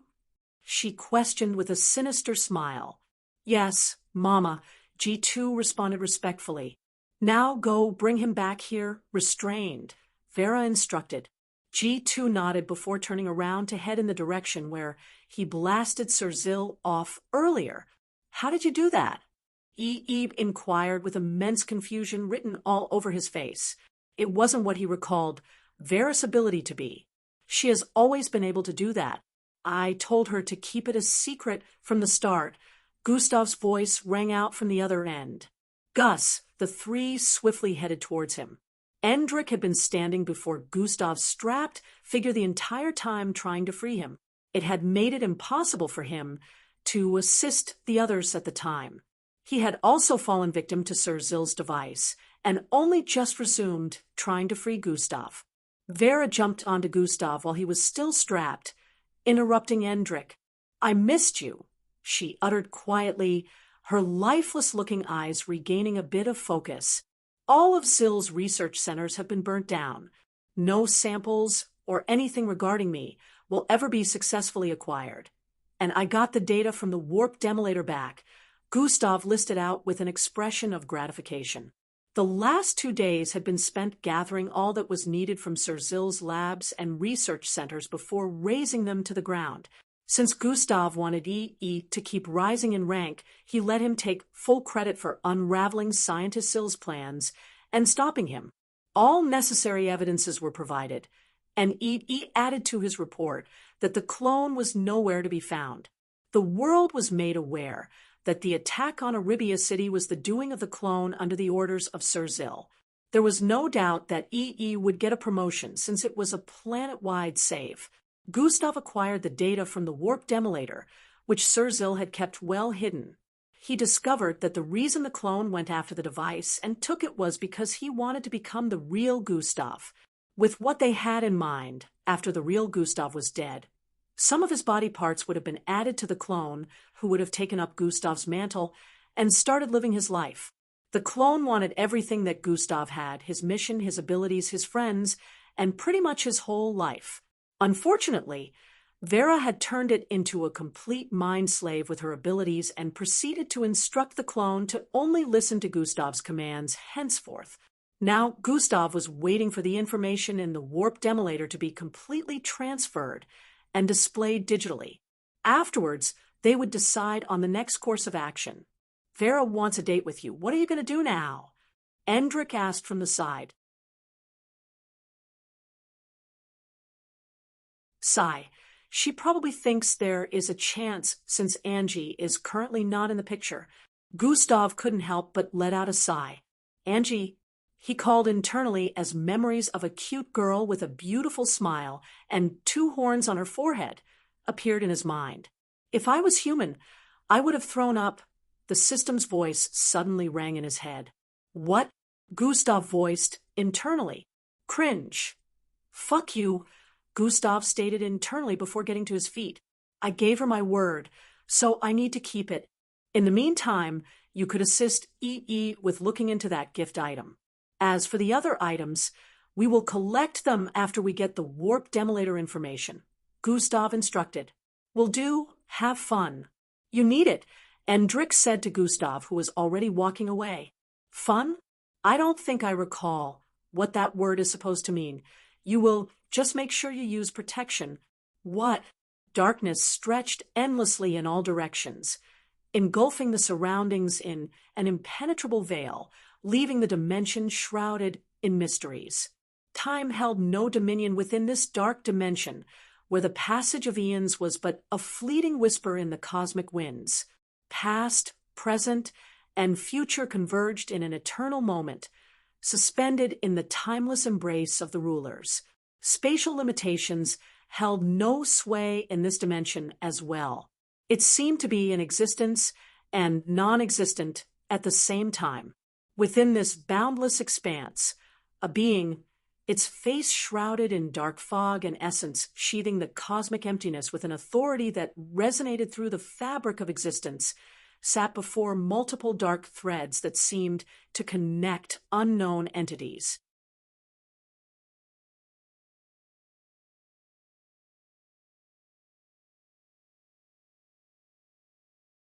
Chapter 14:19. Do you love her? Within the boundless expanse, a being, its face shrouded in dark fog and essence sheathing the cosmic emptiness with an authority that resonated through the fabric of existence, sat before multiple dark threads that seemed to connect unknown entities. Each thread was longer than the ring surrounding any planetary structure in existence. These threads formed shadows of an event that unearthed, like a life playback, time from all ages. The past, present, and future seemed to converge into one. A figure materialized into existence, floating in place before the cosmic being that governed the unknown dimension. A low tremble resonated across the dimension as the massive cosmic being called out. "My lord!" The newly arrived figure, who had tendrils of darkness coiled around its form in a long robe that bore sentient consciousness, bowed reverentially. "State your business," the cosmic being commanded. "Yes, your earthly offspring." Amir hesitantly spoke, but came to a brief pause. "Out with it!" The cosmic being seemed to grow impatient with every passing second. His vessel completed the transition process. Amir completed his initial sentence. Silence ensued between both beings for a few seconds. It was news that the cosmic being had been waiting to receive, but now he couldn't help but feel something was amiss. "Why were you hesitant to inform me of this?" the cosmic being inquired. "That is because of what he has become," Amir responded while a dark tendril extended from his figure and made contact with one of the massive threads. Dark fog spread out, forming a vivid depiction of a person while the cosmic being watched. Earth, a level 200 mutated beast egg, roots from the Periscus tree in Cityvit, and the heart of a kilo-ranked mixed blood within a restaurant in the middle of an unknown city. Two familiar figures sat across one another. "These three are the only items we are having difficulty acquiring," the figure who spoke earlier added. "It almost sounds like you guys are about to perform some ritual or something." The other male from across the table, who had a mask covering his face, spoke with a slight chuckle. "I mean, they're not the odd items on the list." The youngster with curly black hair coughed twice with a slightly bashful look. "I don't even want to ask. I'll get the items you need as soon as I can. Shouldn't be much trouble." The masked man pulled his jacket hems together and began buttoning. "How about the heart of a kilo-ranked mixed blood? Wouldn't that be—" The youngster whispered with a look of concern. "Not really. So long as you know where to look, I could acquire more than a couple of those." The masked man got to his feet at that point. "What about your charges?" the youngster inquired. "I would never charge a brother of his." One couldn't see the face of the masked man, but from his eyes, it seemed like he was smiling. "Consider the service to be on the house," he added while turning around to leave. "That went surprisingly well," Endrick muttered while watching the masked man leave. By the time he got to the entrance, the masked man's shadow turned red, and he dissolved into it, completely vanishing from the place. Endrick stood to his feet at that moment as well. It was time to leave. Blink, within another restaurant in Plankton City, the walls were adorned with enthralling holographic displays of vibrant colors. Two figures sat at a table whose surface reflected the intricate lighting in the surroundings. Unlike the other restaurant, only the two figures were within the restaurant, and they were opposing genders. It looked like the entire place was booked for the rest of the day, as no visitors were allowed access.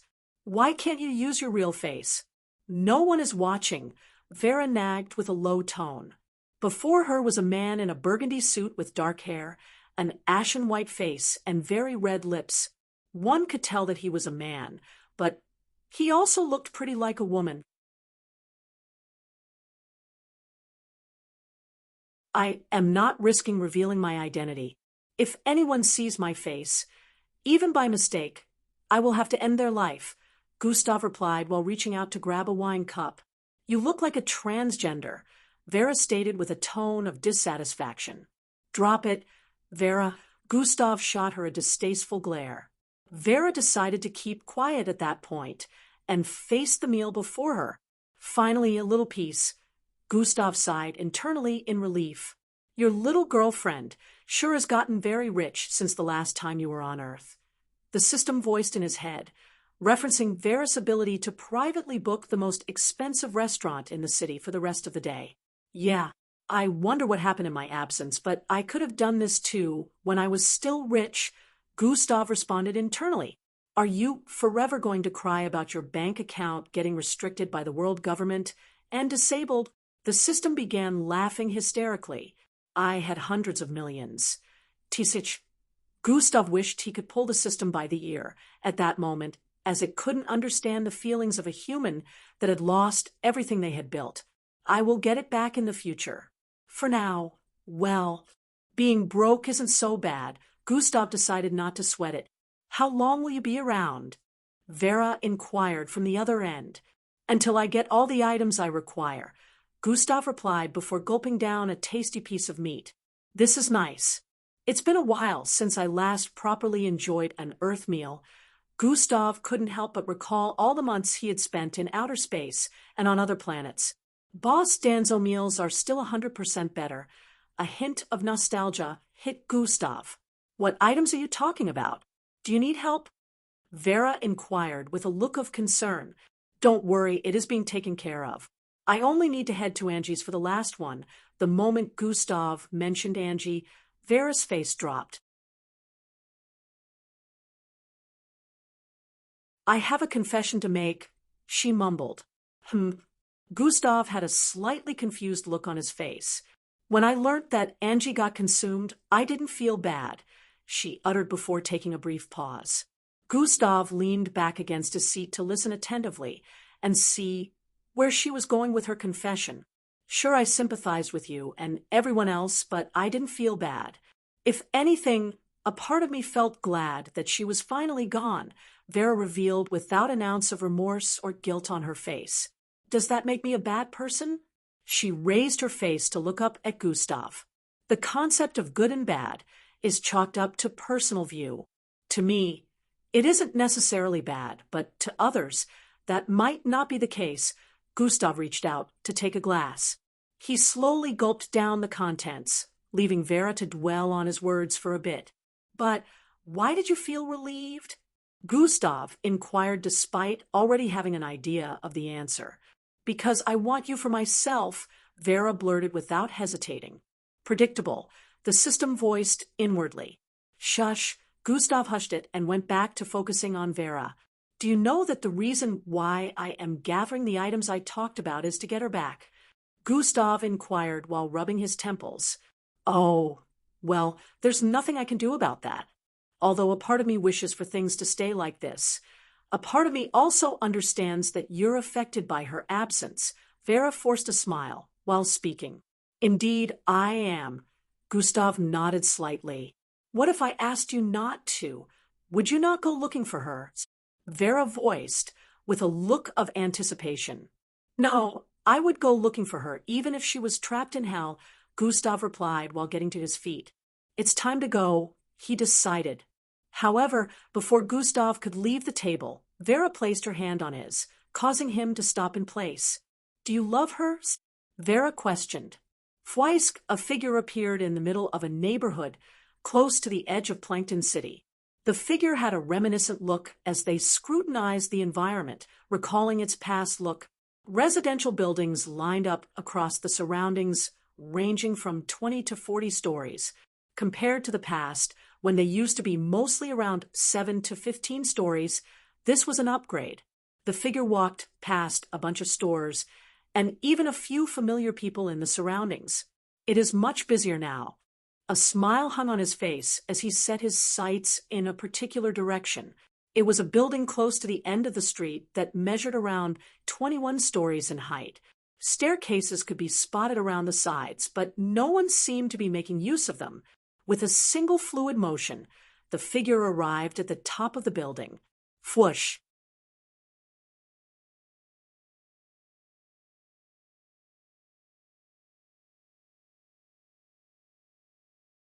Chapter 14, 20 Heartbreaking Infiltration. With a single fluid motion, the figure arrived at the top of the building. Whoosh! He kept scrutinizing the environment, and despite his striking appearance, no one seemed to notice his presence. This was because Gustav was capable of hiding his presence from anyone weaker than he was. The people within this neighborhood fell into that category. Do you think it would be better to go in and grab what is needed without anyone ever realizing I was there? Or should I directly ask her parents, Mr. and Mrs. Villandrobadia? Gustav questioned internally. I do not think they will be willing to welcome you into their home, but you already knew that, didn't you?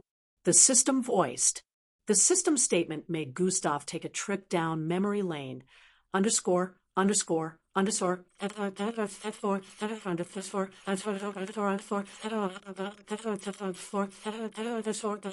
You promised to protect her, you promised. Mrs. Villandrobadia broke down in tears while falling to her knees before Gustav.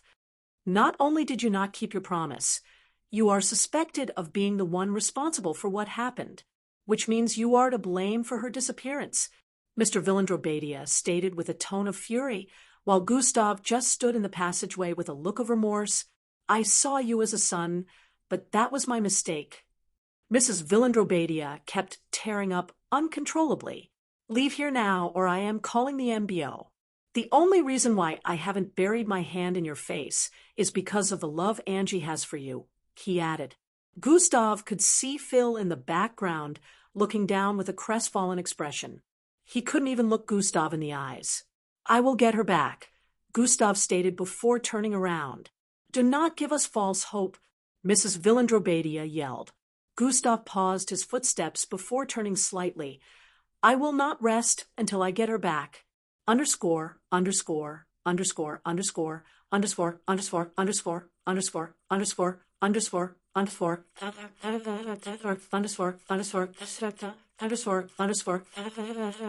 For his mind returned to the present, and he turned around while letting out a sigh.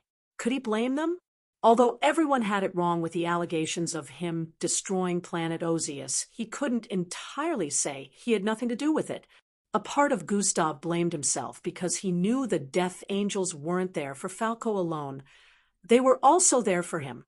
He also knew that Angie's parents wouldn't know what to believe, since the whole universe painted him as a culprit. One could only imagine how any good parent would feel about losing their child.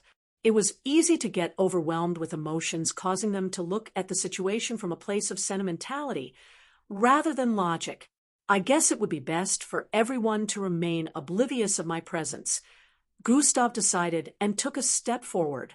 The world before him came to a stop as he sped towards the ledge of the building and ran across its side till he reached the level of the 7th floor. Fwish like the wind, he infiltrated the corridor of the 7th floor and made his way towards an apartment close to the end. Atomic manipulation has been activated. The system's notification popped up as Gustav snapped his fingers.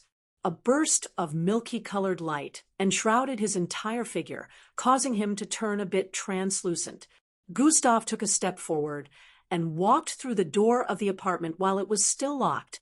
He was now in Angie's family apartment, and the tranquil silence made it seem like no one was home. However, Gustav knew better. He turned towards the small pathway that led to the rooms and kept walking till he reached the front of the second. Sniff, sniff, the room door was slightly ajar, and one could hear muffled weeping coming from within. Gustav stood in place briefly without going in. He was already invading privacy and didn't want to go further until the person within stepped out.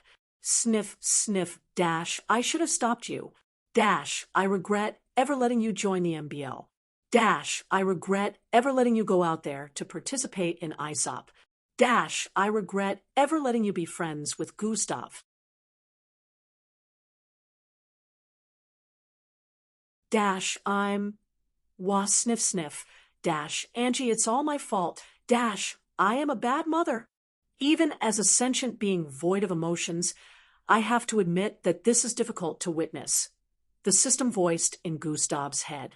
Yeah, Gustav stood in place with a conflicted look. His face displayed a myriad of emotions ranging from pain to remorse as he clenched his fist. He wished with every fiber of his existence that he could comfort Angie's mother, but he was very much aware that revealing his presence would only make things worse. His perception gave him a very vivid depiction of what was ongoing in the room, so he was still invading her privacy even though he had refused to go into the room until she stepped out. Minutes later, Angie's mother stepped out while wiping her face with a piece of clothing. Her eyes were very red and swollen. The bags underneath them and dark circles around them showed clear signs of insomnia amongst other things. Gustav was very troubled upon seeing how she looked, but he had to move out of the way to prevent collision. With the addition of the 6 months spent participating in ISOP, Angie's parents hadn't seen their daughter in 16 months, and yet they were still very much affected by her absence. This was a testament to how much they loved their daughter. Gustav knew well that his birth parents wouldn't even be bothered had this been his situation. He stepped into Angie's room and scrutinized the surroundings. He stared at her wall stickers and posters of nature and fantasy. The bed was clean and well arranged. Her study desk stood by the side with a holographic computer on it. The room was super tidy. He walked towards the desk and grabbed the small holograph frame close to the edge. It displayed Angie and her family. Gustav touched a button on the back by mistake, and the display changed to Angie and a much younger version of himself. This was over 3 years ago. I didn't think she would add it to a frame. Gustav had a look of astonishment.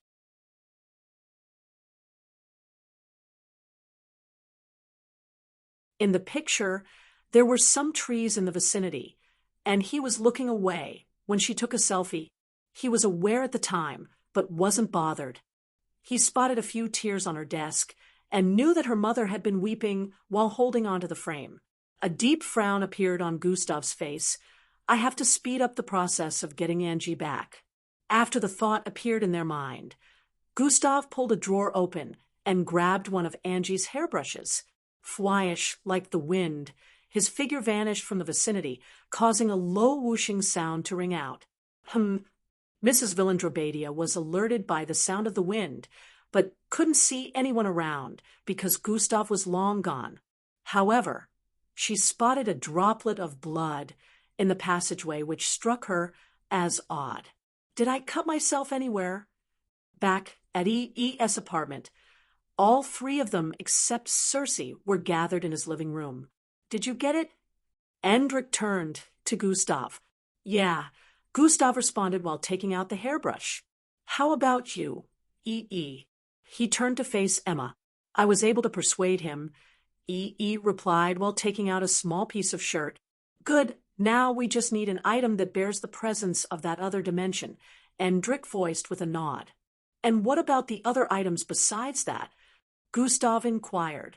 Red Shadow agreed to get them for us. Endrick replied while sitting on the other end. I take it your meeting with him went well, Gustav voiced with a tone of relief. Endrick raised his right thumb in response. He is very easygoing. Last issue. How do we find an item that has a presence from there? Endrick questioned with a look of curiosity. That's not difficult. E will do it, Gustav responded while throwing a glance at Evie. How do I do that? E inquired with doubt in his voice. You head to the underground research center where the Death Angel is being held, cut a piece of it, and bring it back here. Pretty simple, right? Gustav explained while crossing his legs. Right, except for the part where you forgot to mention that Jack Sherwin, the strongest mixed blood in existence, is currently guarding the research center, which makes it impossible to sneak in to do that. E laughed wryly while speaking. He sounded like Gustav was trying to send him to his death. Who said you were going to sneak in? Gustav tilted his head slightly while smirking. Ha. You will walk right in through the front door. Officer Emmanuel Elob Hose, Gustav added. Unauthorized personnel are not allowed to visit. E.E. raised his hands in defeat. I'm sure you will find a way, Gustav replied while getting to his feet. The information that the warp demolator scanner acquired should be fully extracted by now. Gotta go check that out, Gustav added while walking away. Good luck, Endrich tapped E.E.'s shoulder twice before following after Gustav. These two little fuckers, E.E. sighed.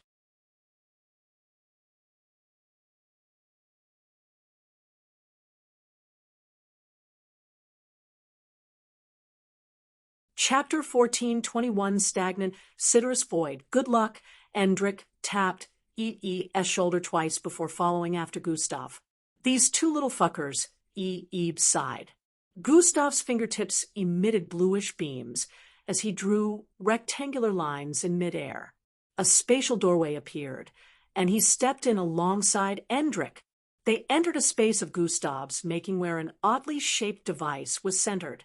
Gustav tapped on a couple of buttons attached to the device, and it shot out rays of light that displayed a particular part of outer space. Within the display, a mixture of gray and white matter that seemed alive engulfed orbital bodies in the distance. Right before their very eyes, Gustav and Endrich could see stars as large as the Milky Way sun, asteroids, and every other thing in sight get drawn into the gray and white matter. It cruised through space with its gigantic form and vanished not too long after.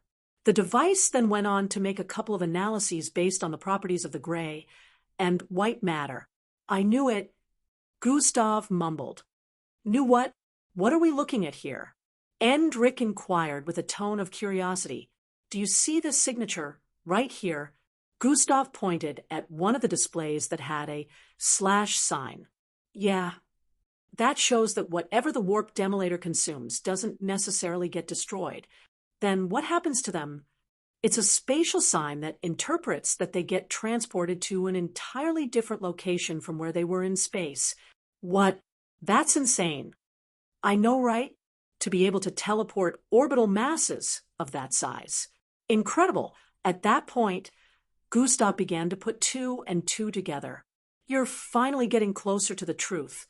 The system voiced in his mind.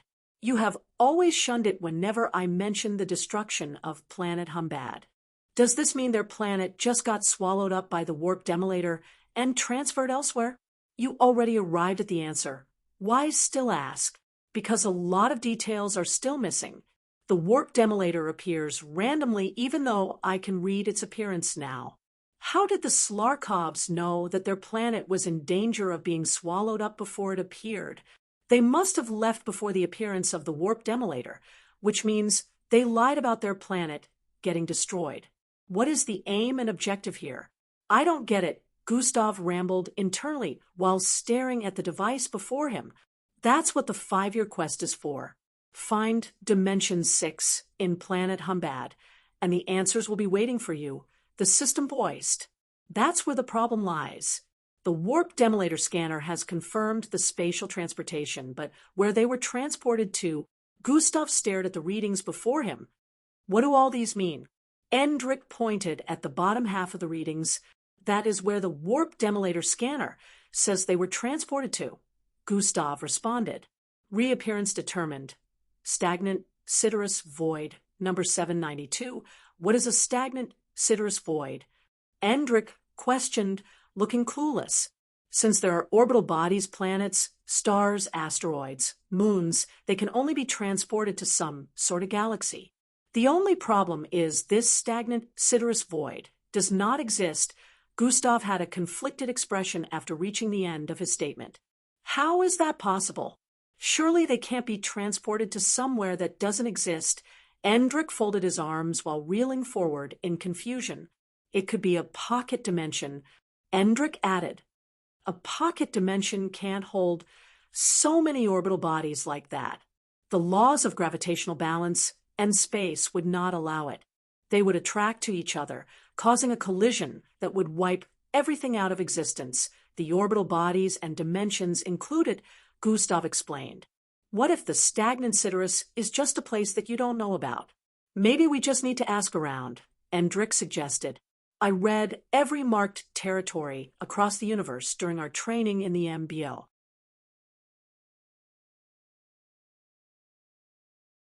I took the memories of the space pirate who has experienced journeying across galaxies for decades during our time out of Earth. I further broadened my knowledge, and I gained enlightenment about unsourced locations when my cosmic superiority forced me into a meeting with the other cosmic superior beings. Knowledge beyond alphas that are older than 1,000 years old. Trust me when I say, I've never heard of stagnant Siderus, Gustav iterated with such pompousness that Endrick fell speechless. Well, you are the outworldly after all, Endrick voiced with a casual shrug. So, what else have we not considered? He proceeded to inquire. */ this sign. Gustav pointed at a very odd sign close to the bottom area of the readings. I know what this one means. Premonition, Endrick stated.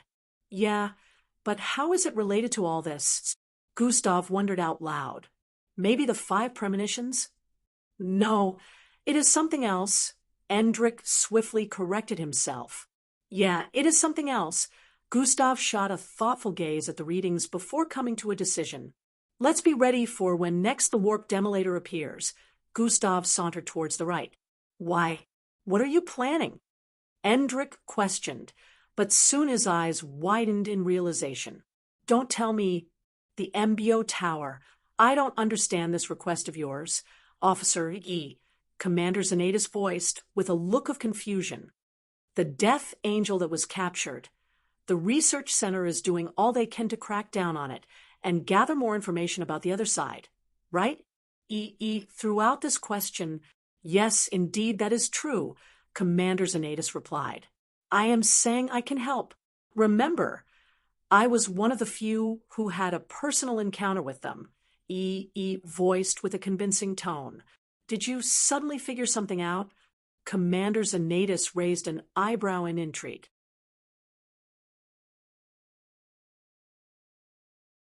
Yes, once I see it again in person. Sat up and took note of Commander Zanatus' pondering expression. You know that unauthorized personnel are not allowed to head there, right? I do. It is a top-secret location even amongst MBO officers. I know. A brief silence ensued between them as Commander Zanatus peered into EE's eyes with suspicion. Tell me the true reason you want to head there, Commander Zanatus demanded. There is no... It's for him, isn't it? A smile suddenly appeared on Commander Zanatus' face. How did he... He couldn't have figured it out, right? Gulped down saliva while maintaining eye contact with Commander Zanatus in a bid to decrease suspicion. I don't know what you're... Before could complete his sentence, Commander Zanatus cut him off. It's okay. I am an ally. I've always been. Did Gustav never tell you that we go way back? Commander Zanatus burst into a full-blown smile. East sat in place with a stunned look, unable to decide on what to say to deter the high-ranked officer before him. Commander Zanatus proceeded to pull out an image of him and Gustav receiving awards together, and a few other holographic pictures of the meeting. Be careful, though, if you had gone to another officer. Things could have gone really bad, he voiced. Yeah. Rubbed his head while letting out a sigh of relief. You're not very good at coming up with lies. You should learn from Gustav, Commander Zanatus pointed out. I'm not sure I want to learn that. Lightly stroked his afro with a bashful look. You should. Gustav is a master in the art of deceit. Commander Zanatus was chuckling. That is true. Hold on. Does this mean that you have been deceiving everyone like you were on their side with the allegations against Gustav all this time? Inquired. Of course, I could never truly be on their side. I owe that kid my life. Commander Zanatus bore a reminiscent look. I am secretly working behind the scenes to clear his name, but I will not bore you with the details. We all have our parts to play in this. It'll help you get into the underground research center, Commander Zanatus added while reaching out to shake EB. Thank you. EE received the handshake with immense gratitude. Within the fiery depths of an active volcano, where molten lava bubbled and roiled with relentless fury, a figure sat amid red bubbling liquid. The air crackled with the searing heat of the molten rock, sending waves of intense heat radiating through the cavernous chamber. The figure exuded an aura of raw power, their presence commanding reverence that prevented the surroundings from having any effect on him. Molten lava flowed around him like a river of liquid fire. The figure got repeatedly bathed by the fiery liquid, and yet his skin radiated with smoothness.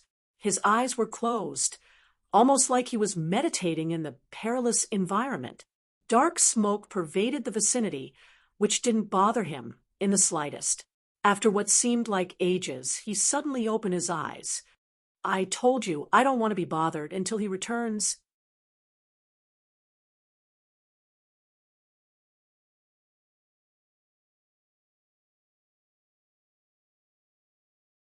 Chapter 14:22, completing a monthly quest after what seemed like ages. He suddenly opened his eyes. I told you, I don't want to be bothered until he returns.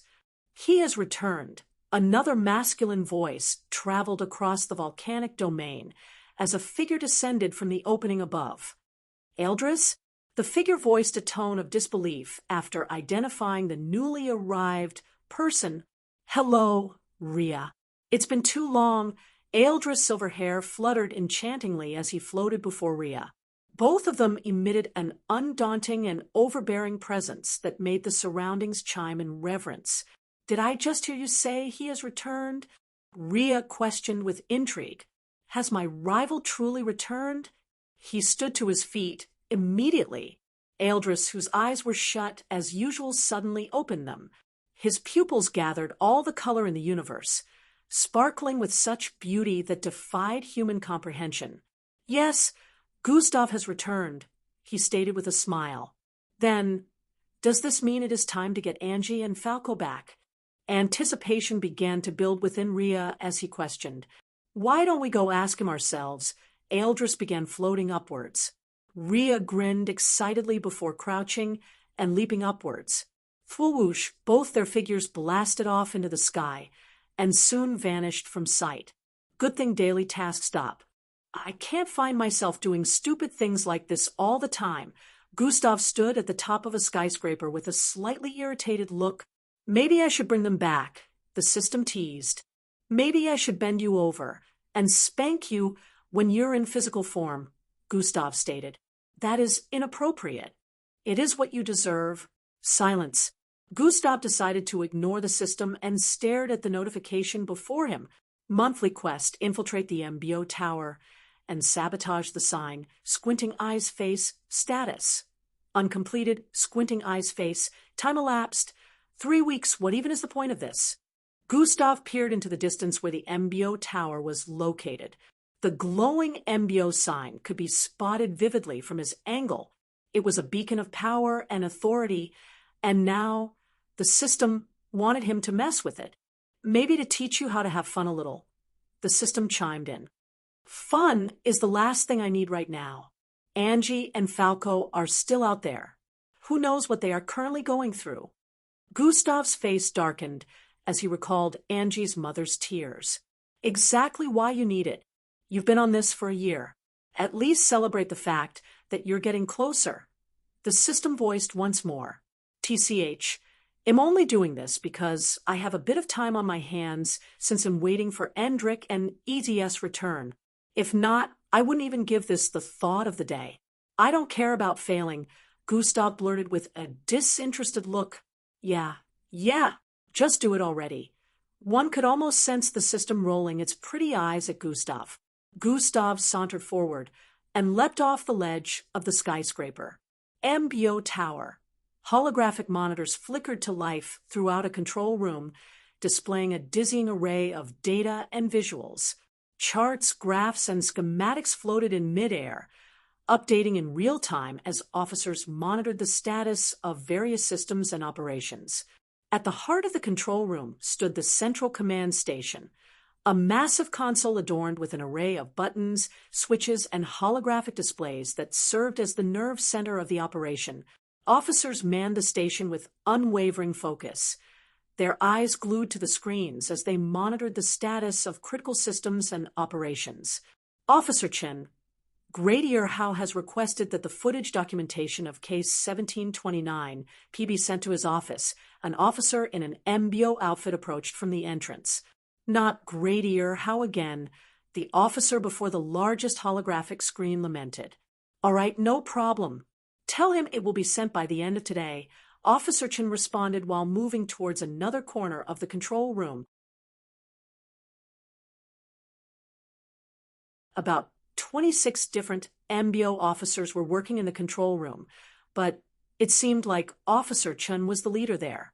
He began to give out some set of instructions while also tapping on some controls himself.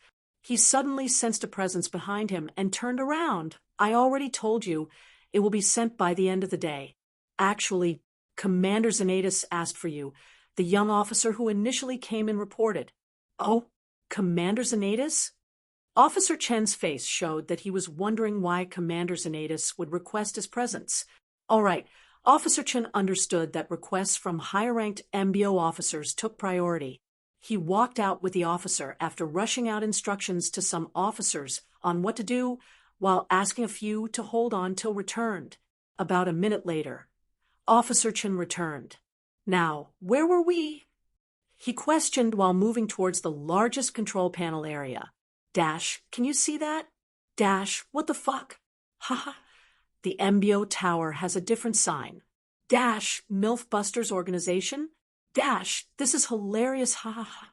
Dash, what is up with that sign? Dash, you. Mateo, close your eyes. The entirety of Plankton City was in uproar at the moment as everyone stared at the sign on the MBO tower. Since the letters were so bold and glowing, every person in the city could read them clearly. Many were completely astonished, while some found it hilarious and others disgusting.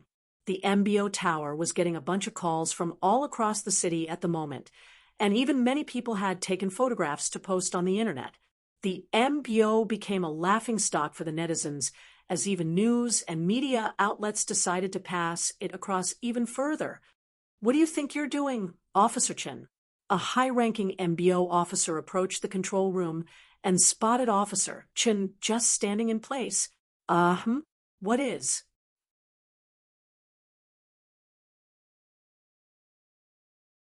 Officer Chen shook his head repeatedly while looking around and wondering why he was standing in the middle of the corridor. What is this immature and incredibly foolish stunt you just pulled? The officer yelled in annoyance. Huh? What are you talking about, Sir Dexter? Officer Chen couldn't even remember how he got to the corridor. He only recalled coming to and finding himself there. This is what I am talking about, you idiot. The high-ranking officer pulled out a holographic tablet that was currently displaying pictures of the MBO tower on the internet. Officer Chen's eyes widened in disbelief. As he stared at the pictures, his jaw nearly dropped to the floor. What the hell? Monthly quest. Infiltrate the MBO tower and sabotage the sign. Status. Successful. Rewards. Plus 1,000,000 EXP. Plus 1 level up. All skills and abilities level up. Advancement of Crimson Matter Bloodline degrade. Plus 1 card that fully unlocks ability of host choice for 10 minutes. The rewards are not bad, but I'm never doing anything like this again. Gustav stood atop a skyscraper in the form of Officer Chen. His body slowly morphed back to his original look, and he proceeded to take his MBO uniform off. Tell me you don't get a little kick from seeing that sign, and the MBO getting bashed all across the world. I don't. Gustav's face remained straight. Don't lie. The system cajoled. All right, it's a little funny. Gustav chuckled a little before going back to his usual poker face. The system kept teasing him internally, but he decided to ignore it. Status window. Gustav muttered. Host attributes name. Gustav Crimson level. 199 class. Parallel being EXP. 39/524/90/270/00000 HP 310,000/310,000 energy 179,000/180,000 attributes strength 712 perception 724 mental fortitude 719 agility 714 speed, 720 bravery, 717 intelligence, 716 charm, 401 defense, 721 vitality, 723 endurance, 713 attributes points, 101 underscore, underscore, underscore, underscore, underscore, underscore, underscore, underscore, underscore, underscore, underscore, underscore, underscore, underscore, underscore, underscore, underscore, underscore, underscore. I reached level 199. I wonder if there will be any surprises when I reach 200. Gustav wondered out loud. Want me to tell you? The system inquired internally.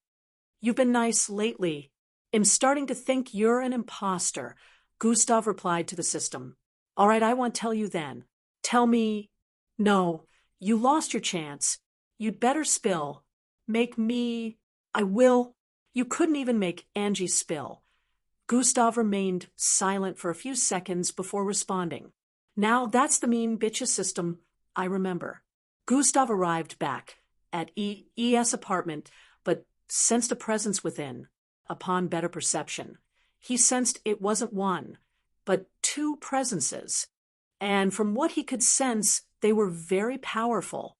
Gustav hid his presence and stepped into the apartment without so much as making a sound. The two presences in the apartment were now clearly visible to him. His eyes widened slightly after identifying them. Eldris? Rhea? Gustav called out with a tone of surprise. Gustav? Rival? Both figures voiced simultaneously. How did he get to our front without us noticing? They both came to the realization with expressions of bewilderment. To them, it seemed like Gustav had just appeared in place. Meanwhile, he walked in, but didn't reveal his presence until he identified them. Rival, Rhea yelled once more and lunged forward in joy.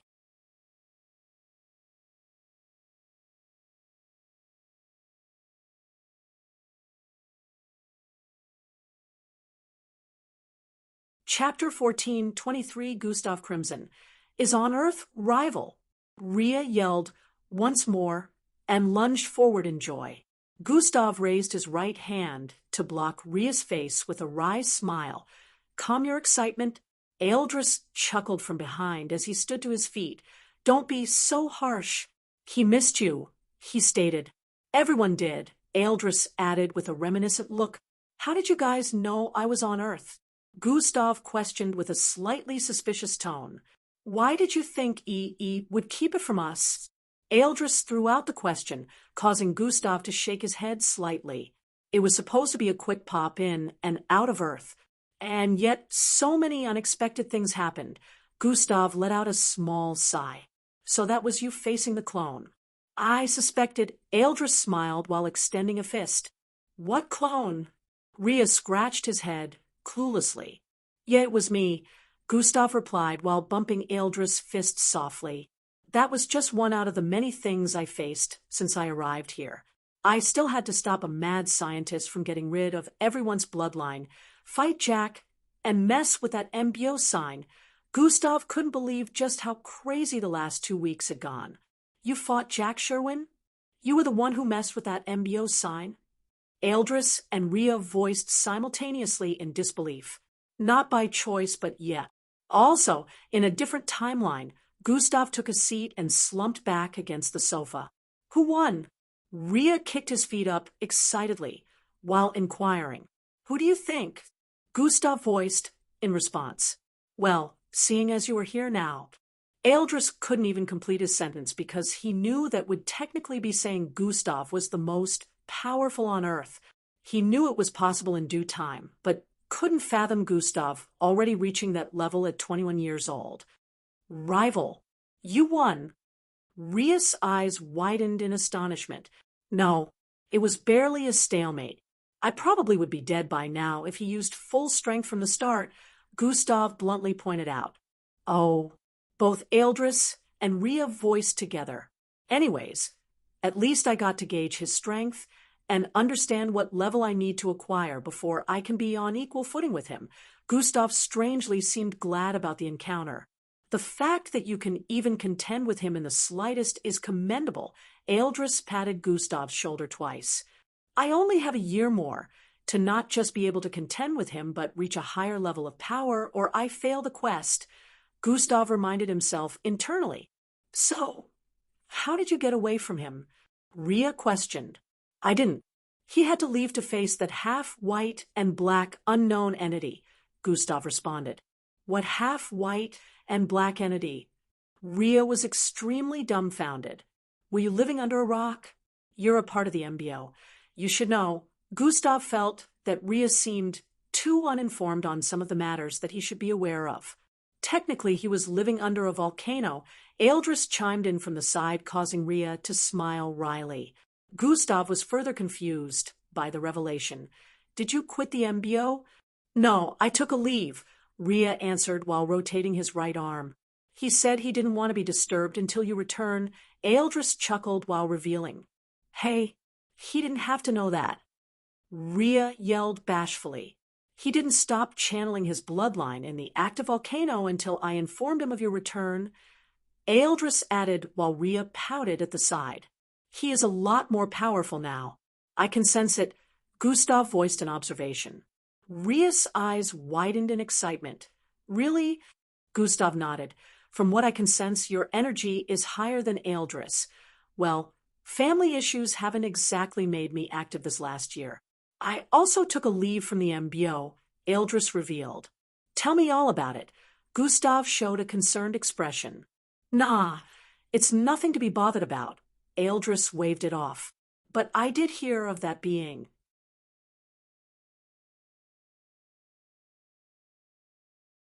It is suspected to come from the same place as the Death Angels. Eldris couldn't help but sense an ominous feeling while mentioning it. If I was skeptical about that before, I am 100% certain now. Gustav then mentioned how the black and white entity broke the Death Angel out the last time. But how can it easily travel between worlds? Didn't you mention that the Death Angels were only able to do that because of that premonition thing that happened on planet Osius? Eldris asked, sounding conflicted. That's the mystery. If I hadn't reversed time, the Death Angel would be truly free by now. Gustav held his chin in bafflement. Wait, you can reverse time now? Ria's jaw dropped. I can do a lot of things now. Gustav voiced like it wasn't a big deal, but even Eldris was amazed. Damn, just how powerful are you now? Ria questioned. Not powerful enough, Gustav replied. You weren't really planning on rescuing Falco and Angie all by yourself, right? Ria asked while folding his arms. I didn't want to get you guys involved. It would be too dangerous. Gustav shook his head. That's why Eve informed us behind your back.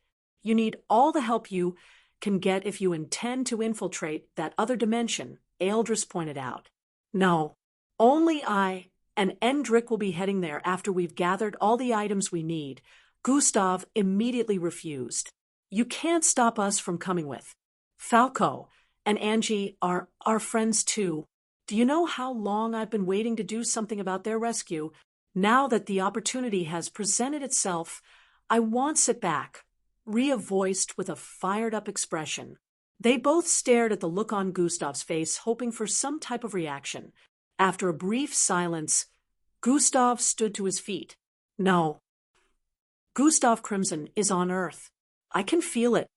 Within an office, situated in an MBO base, a high-ranking female officer roamed the place with a conflicted expression.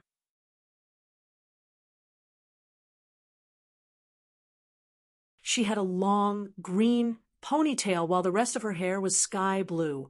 Her face had cat-like features with whiskers, but overall, her body was humanoid in structure. For how long have you been feeling this way, ma'am? An MBO major question from the other end. A little over 2 weeks now, she replied. Could you perhaps be referring to the clone? The 5-foot-tall major with a blue, slimy face questioned. No, I am very much aware of the clone. I am talking about the real deal. He is here. She kept prancing about the place with a look of confliction. I don't know, ma'am. The MBO major was clueless. Think, Gohan. Think what anomaly has occurred during that time frame, she questioned, causing pressure to descend upon the surroundings. Except for the clone, I can't really think of anything else, ma'am. Gohan shook his head. I said think. She yelled with a horrifying tone, causing Gohan to tremble in place. I think there's... Gohan kept stuttering in uncertainty. Oh, just spit it out, she stated with a tone of annoyance. I just recall that there was a mention of Jack's encounter with the person who faced the clone. He said in another timeline, the Earth was in trouble because of the appearance of that black and white entity. Time was rewound, but he remembered that it happened because of his strength. Gohan tooted on. He left the clone in the hands of the person who took it on and returned to the research facility. Ma'am Reina, he said the person informed him. Gohan paused to see if she was starting to see the pattern. That person who faced the clone, did we ever figure out his identity? General Reina questioned rhetorically. Gohan shook his head in response. But a person powerful enough to reverse time on a scale where even Jack would be affected must at least be an alpha ranked, or maybe even higher. The number of mixed bloods on that level of power is around 200 in the entire populace of billions. We have records for them and know the names of each and every one of them. None of them has this ability. When Gohan got to this point, General Reina's eyes widened. Since this isn't a recorded alpha, it means that this person must have become an alpha after the last one was recorded, which was years ago. If they were on Earth when it happened or weren't in hiding, then it would be a part of the public records, but because they were in hiding. General Reina came to a pause. As a sense of realization hit her, the person who faced the clone was the real Gustav in disguise, Gohan stated with a tone of certainty. Now, we just need proof. General Reina stopped prancing at this moment. Where would someone like Gustav Crimson hide out?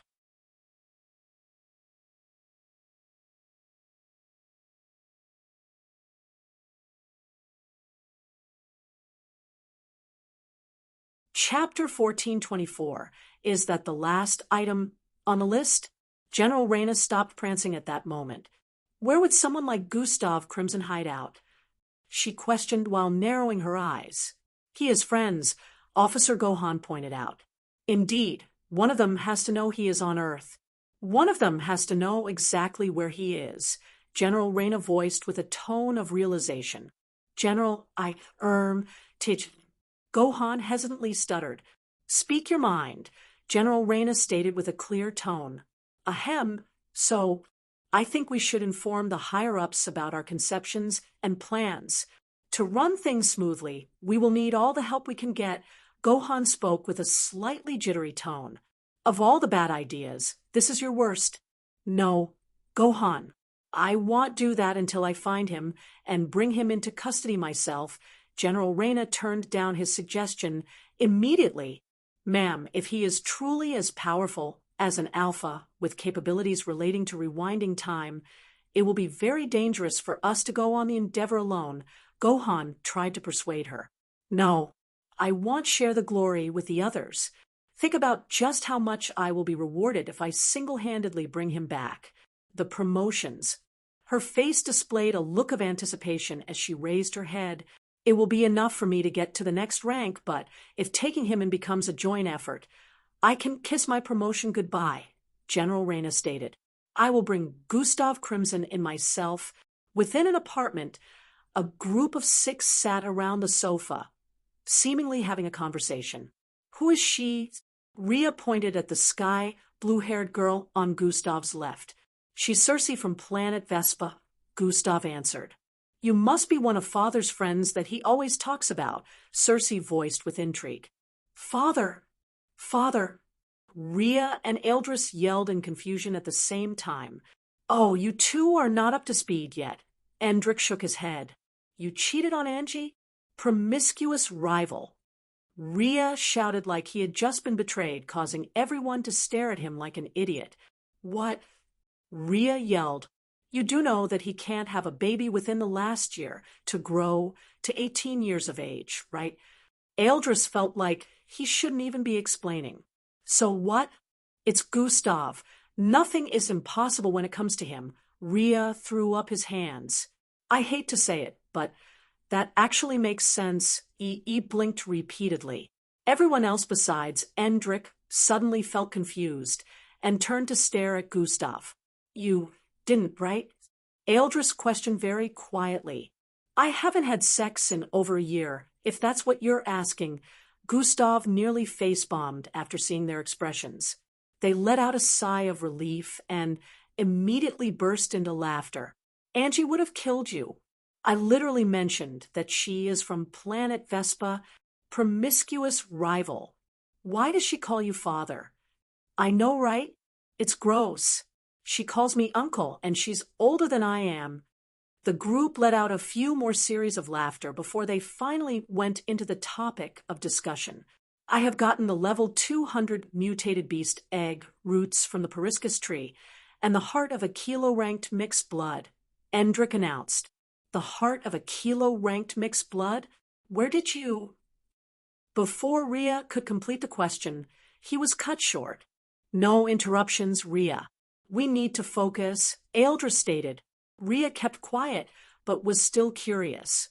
He could only guess that it belonged to some criminal or something. I will be heading to the Underground Ice Research Center tomorrow. I'll get the sample from the Death Angel, E stated with a tone of anticipation. Is that the last item on the list? Eldris inquired. Yes. Once we get that, we're pretty much good to go. Endrick responded with a gentle nod. Then, do you need any help tomorrow, E? Eldris turned to face Emma. Nah, once I get there, I just need to be near to teleport a little chunk of its flesh to my storage, E.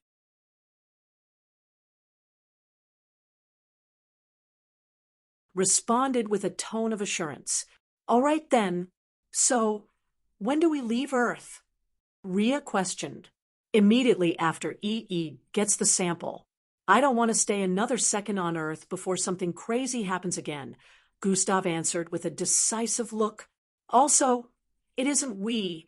It's just Endrick and I. None of you are coming with, he added. Come on, rival. You will need as much help as you can get. Rhea and Eldris tried to persuade him. I am trying to rescue a loved one. I don't intend to lose more along the line. Gustav refused their help for the umpteenth time. Then why is Endrick going with you? Isn't he a loved one too?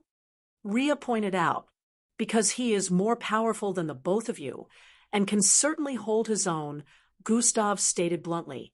As bad as it sounded, Gustav was saying exactly what he felt.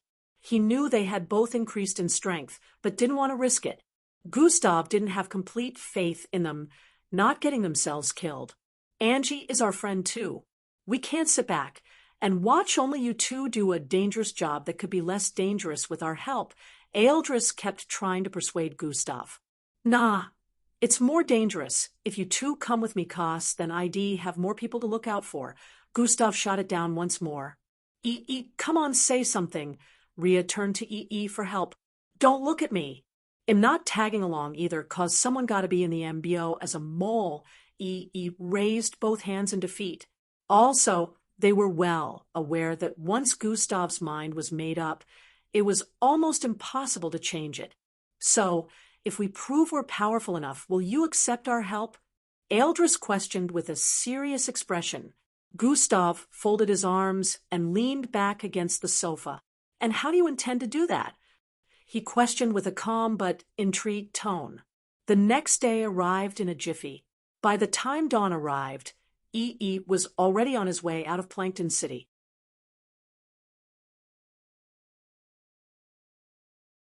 He stared at the enchanting city slowly disappearing into the horizon from the window of an aircraft. EE was in full uniformed outfit as the aircraft flew him out of the city on what was deemed as official business. There was a weekly report that a particular officer would usually write to the MBO higher-ups after visiting the Underground Research Center to briefly inspect the place.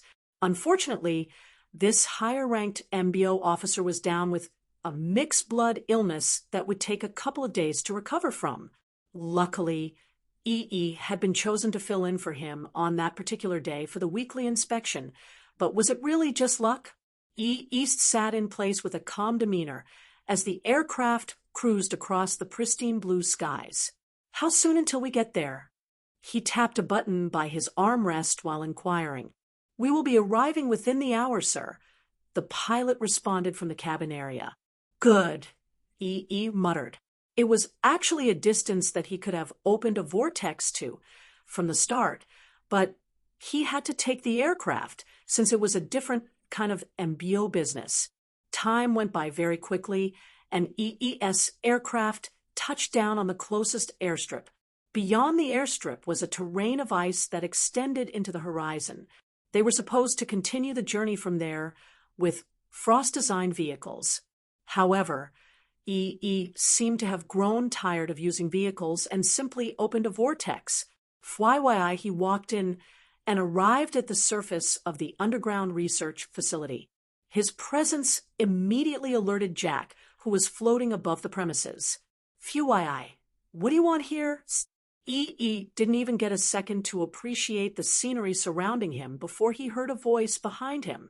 He gulped down saliva while turning around. Lo and behold, the person who stood across from me was the one and only Jack Sherwin, the strongest mixed blood in existence. Are you mute? Jack questioned after not getting a reply. For a few seconds. No. I am Officer EE. Here for the weekly inspection. EE finally responded. The person in charge of the weekly inspection is Commander Zanatus. What are you doing here? Jack's tone rose with suspicion. I am here on his behalf. He is down with iridosis, so the higher-ups had me replace him for only today. EE was a bit taken aback that Jack wasn't informed about it. Oh, they may have mentioned something about that. You're that EE person who is supposed to do the inspection today. Jack held his chin as a look of understanding appeared on his face. I just said that. EE's left I twitched repeatedly as he smiled wryly. The world's strongest surely can't be a forgetful person, right? Sir Jack, he is with us. You're tuning in to the Mystic Fist YouTube channel. Don't forget to subscribe and join us on this journey to catch the most captivating stories.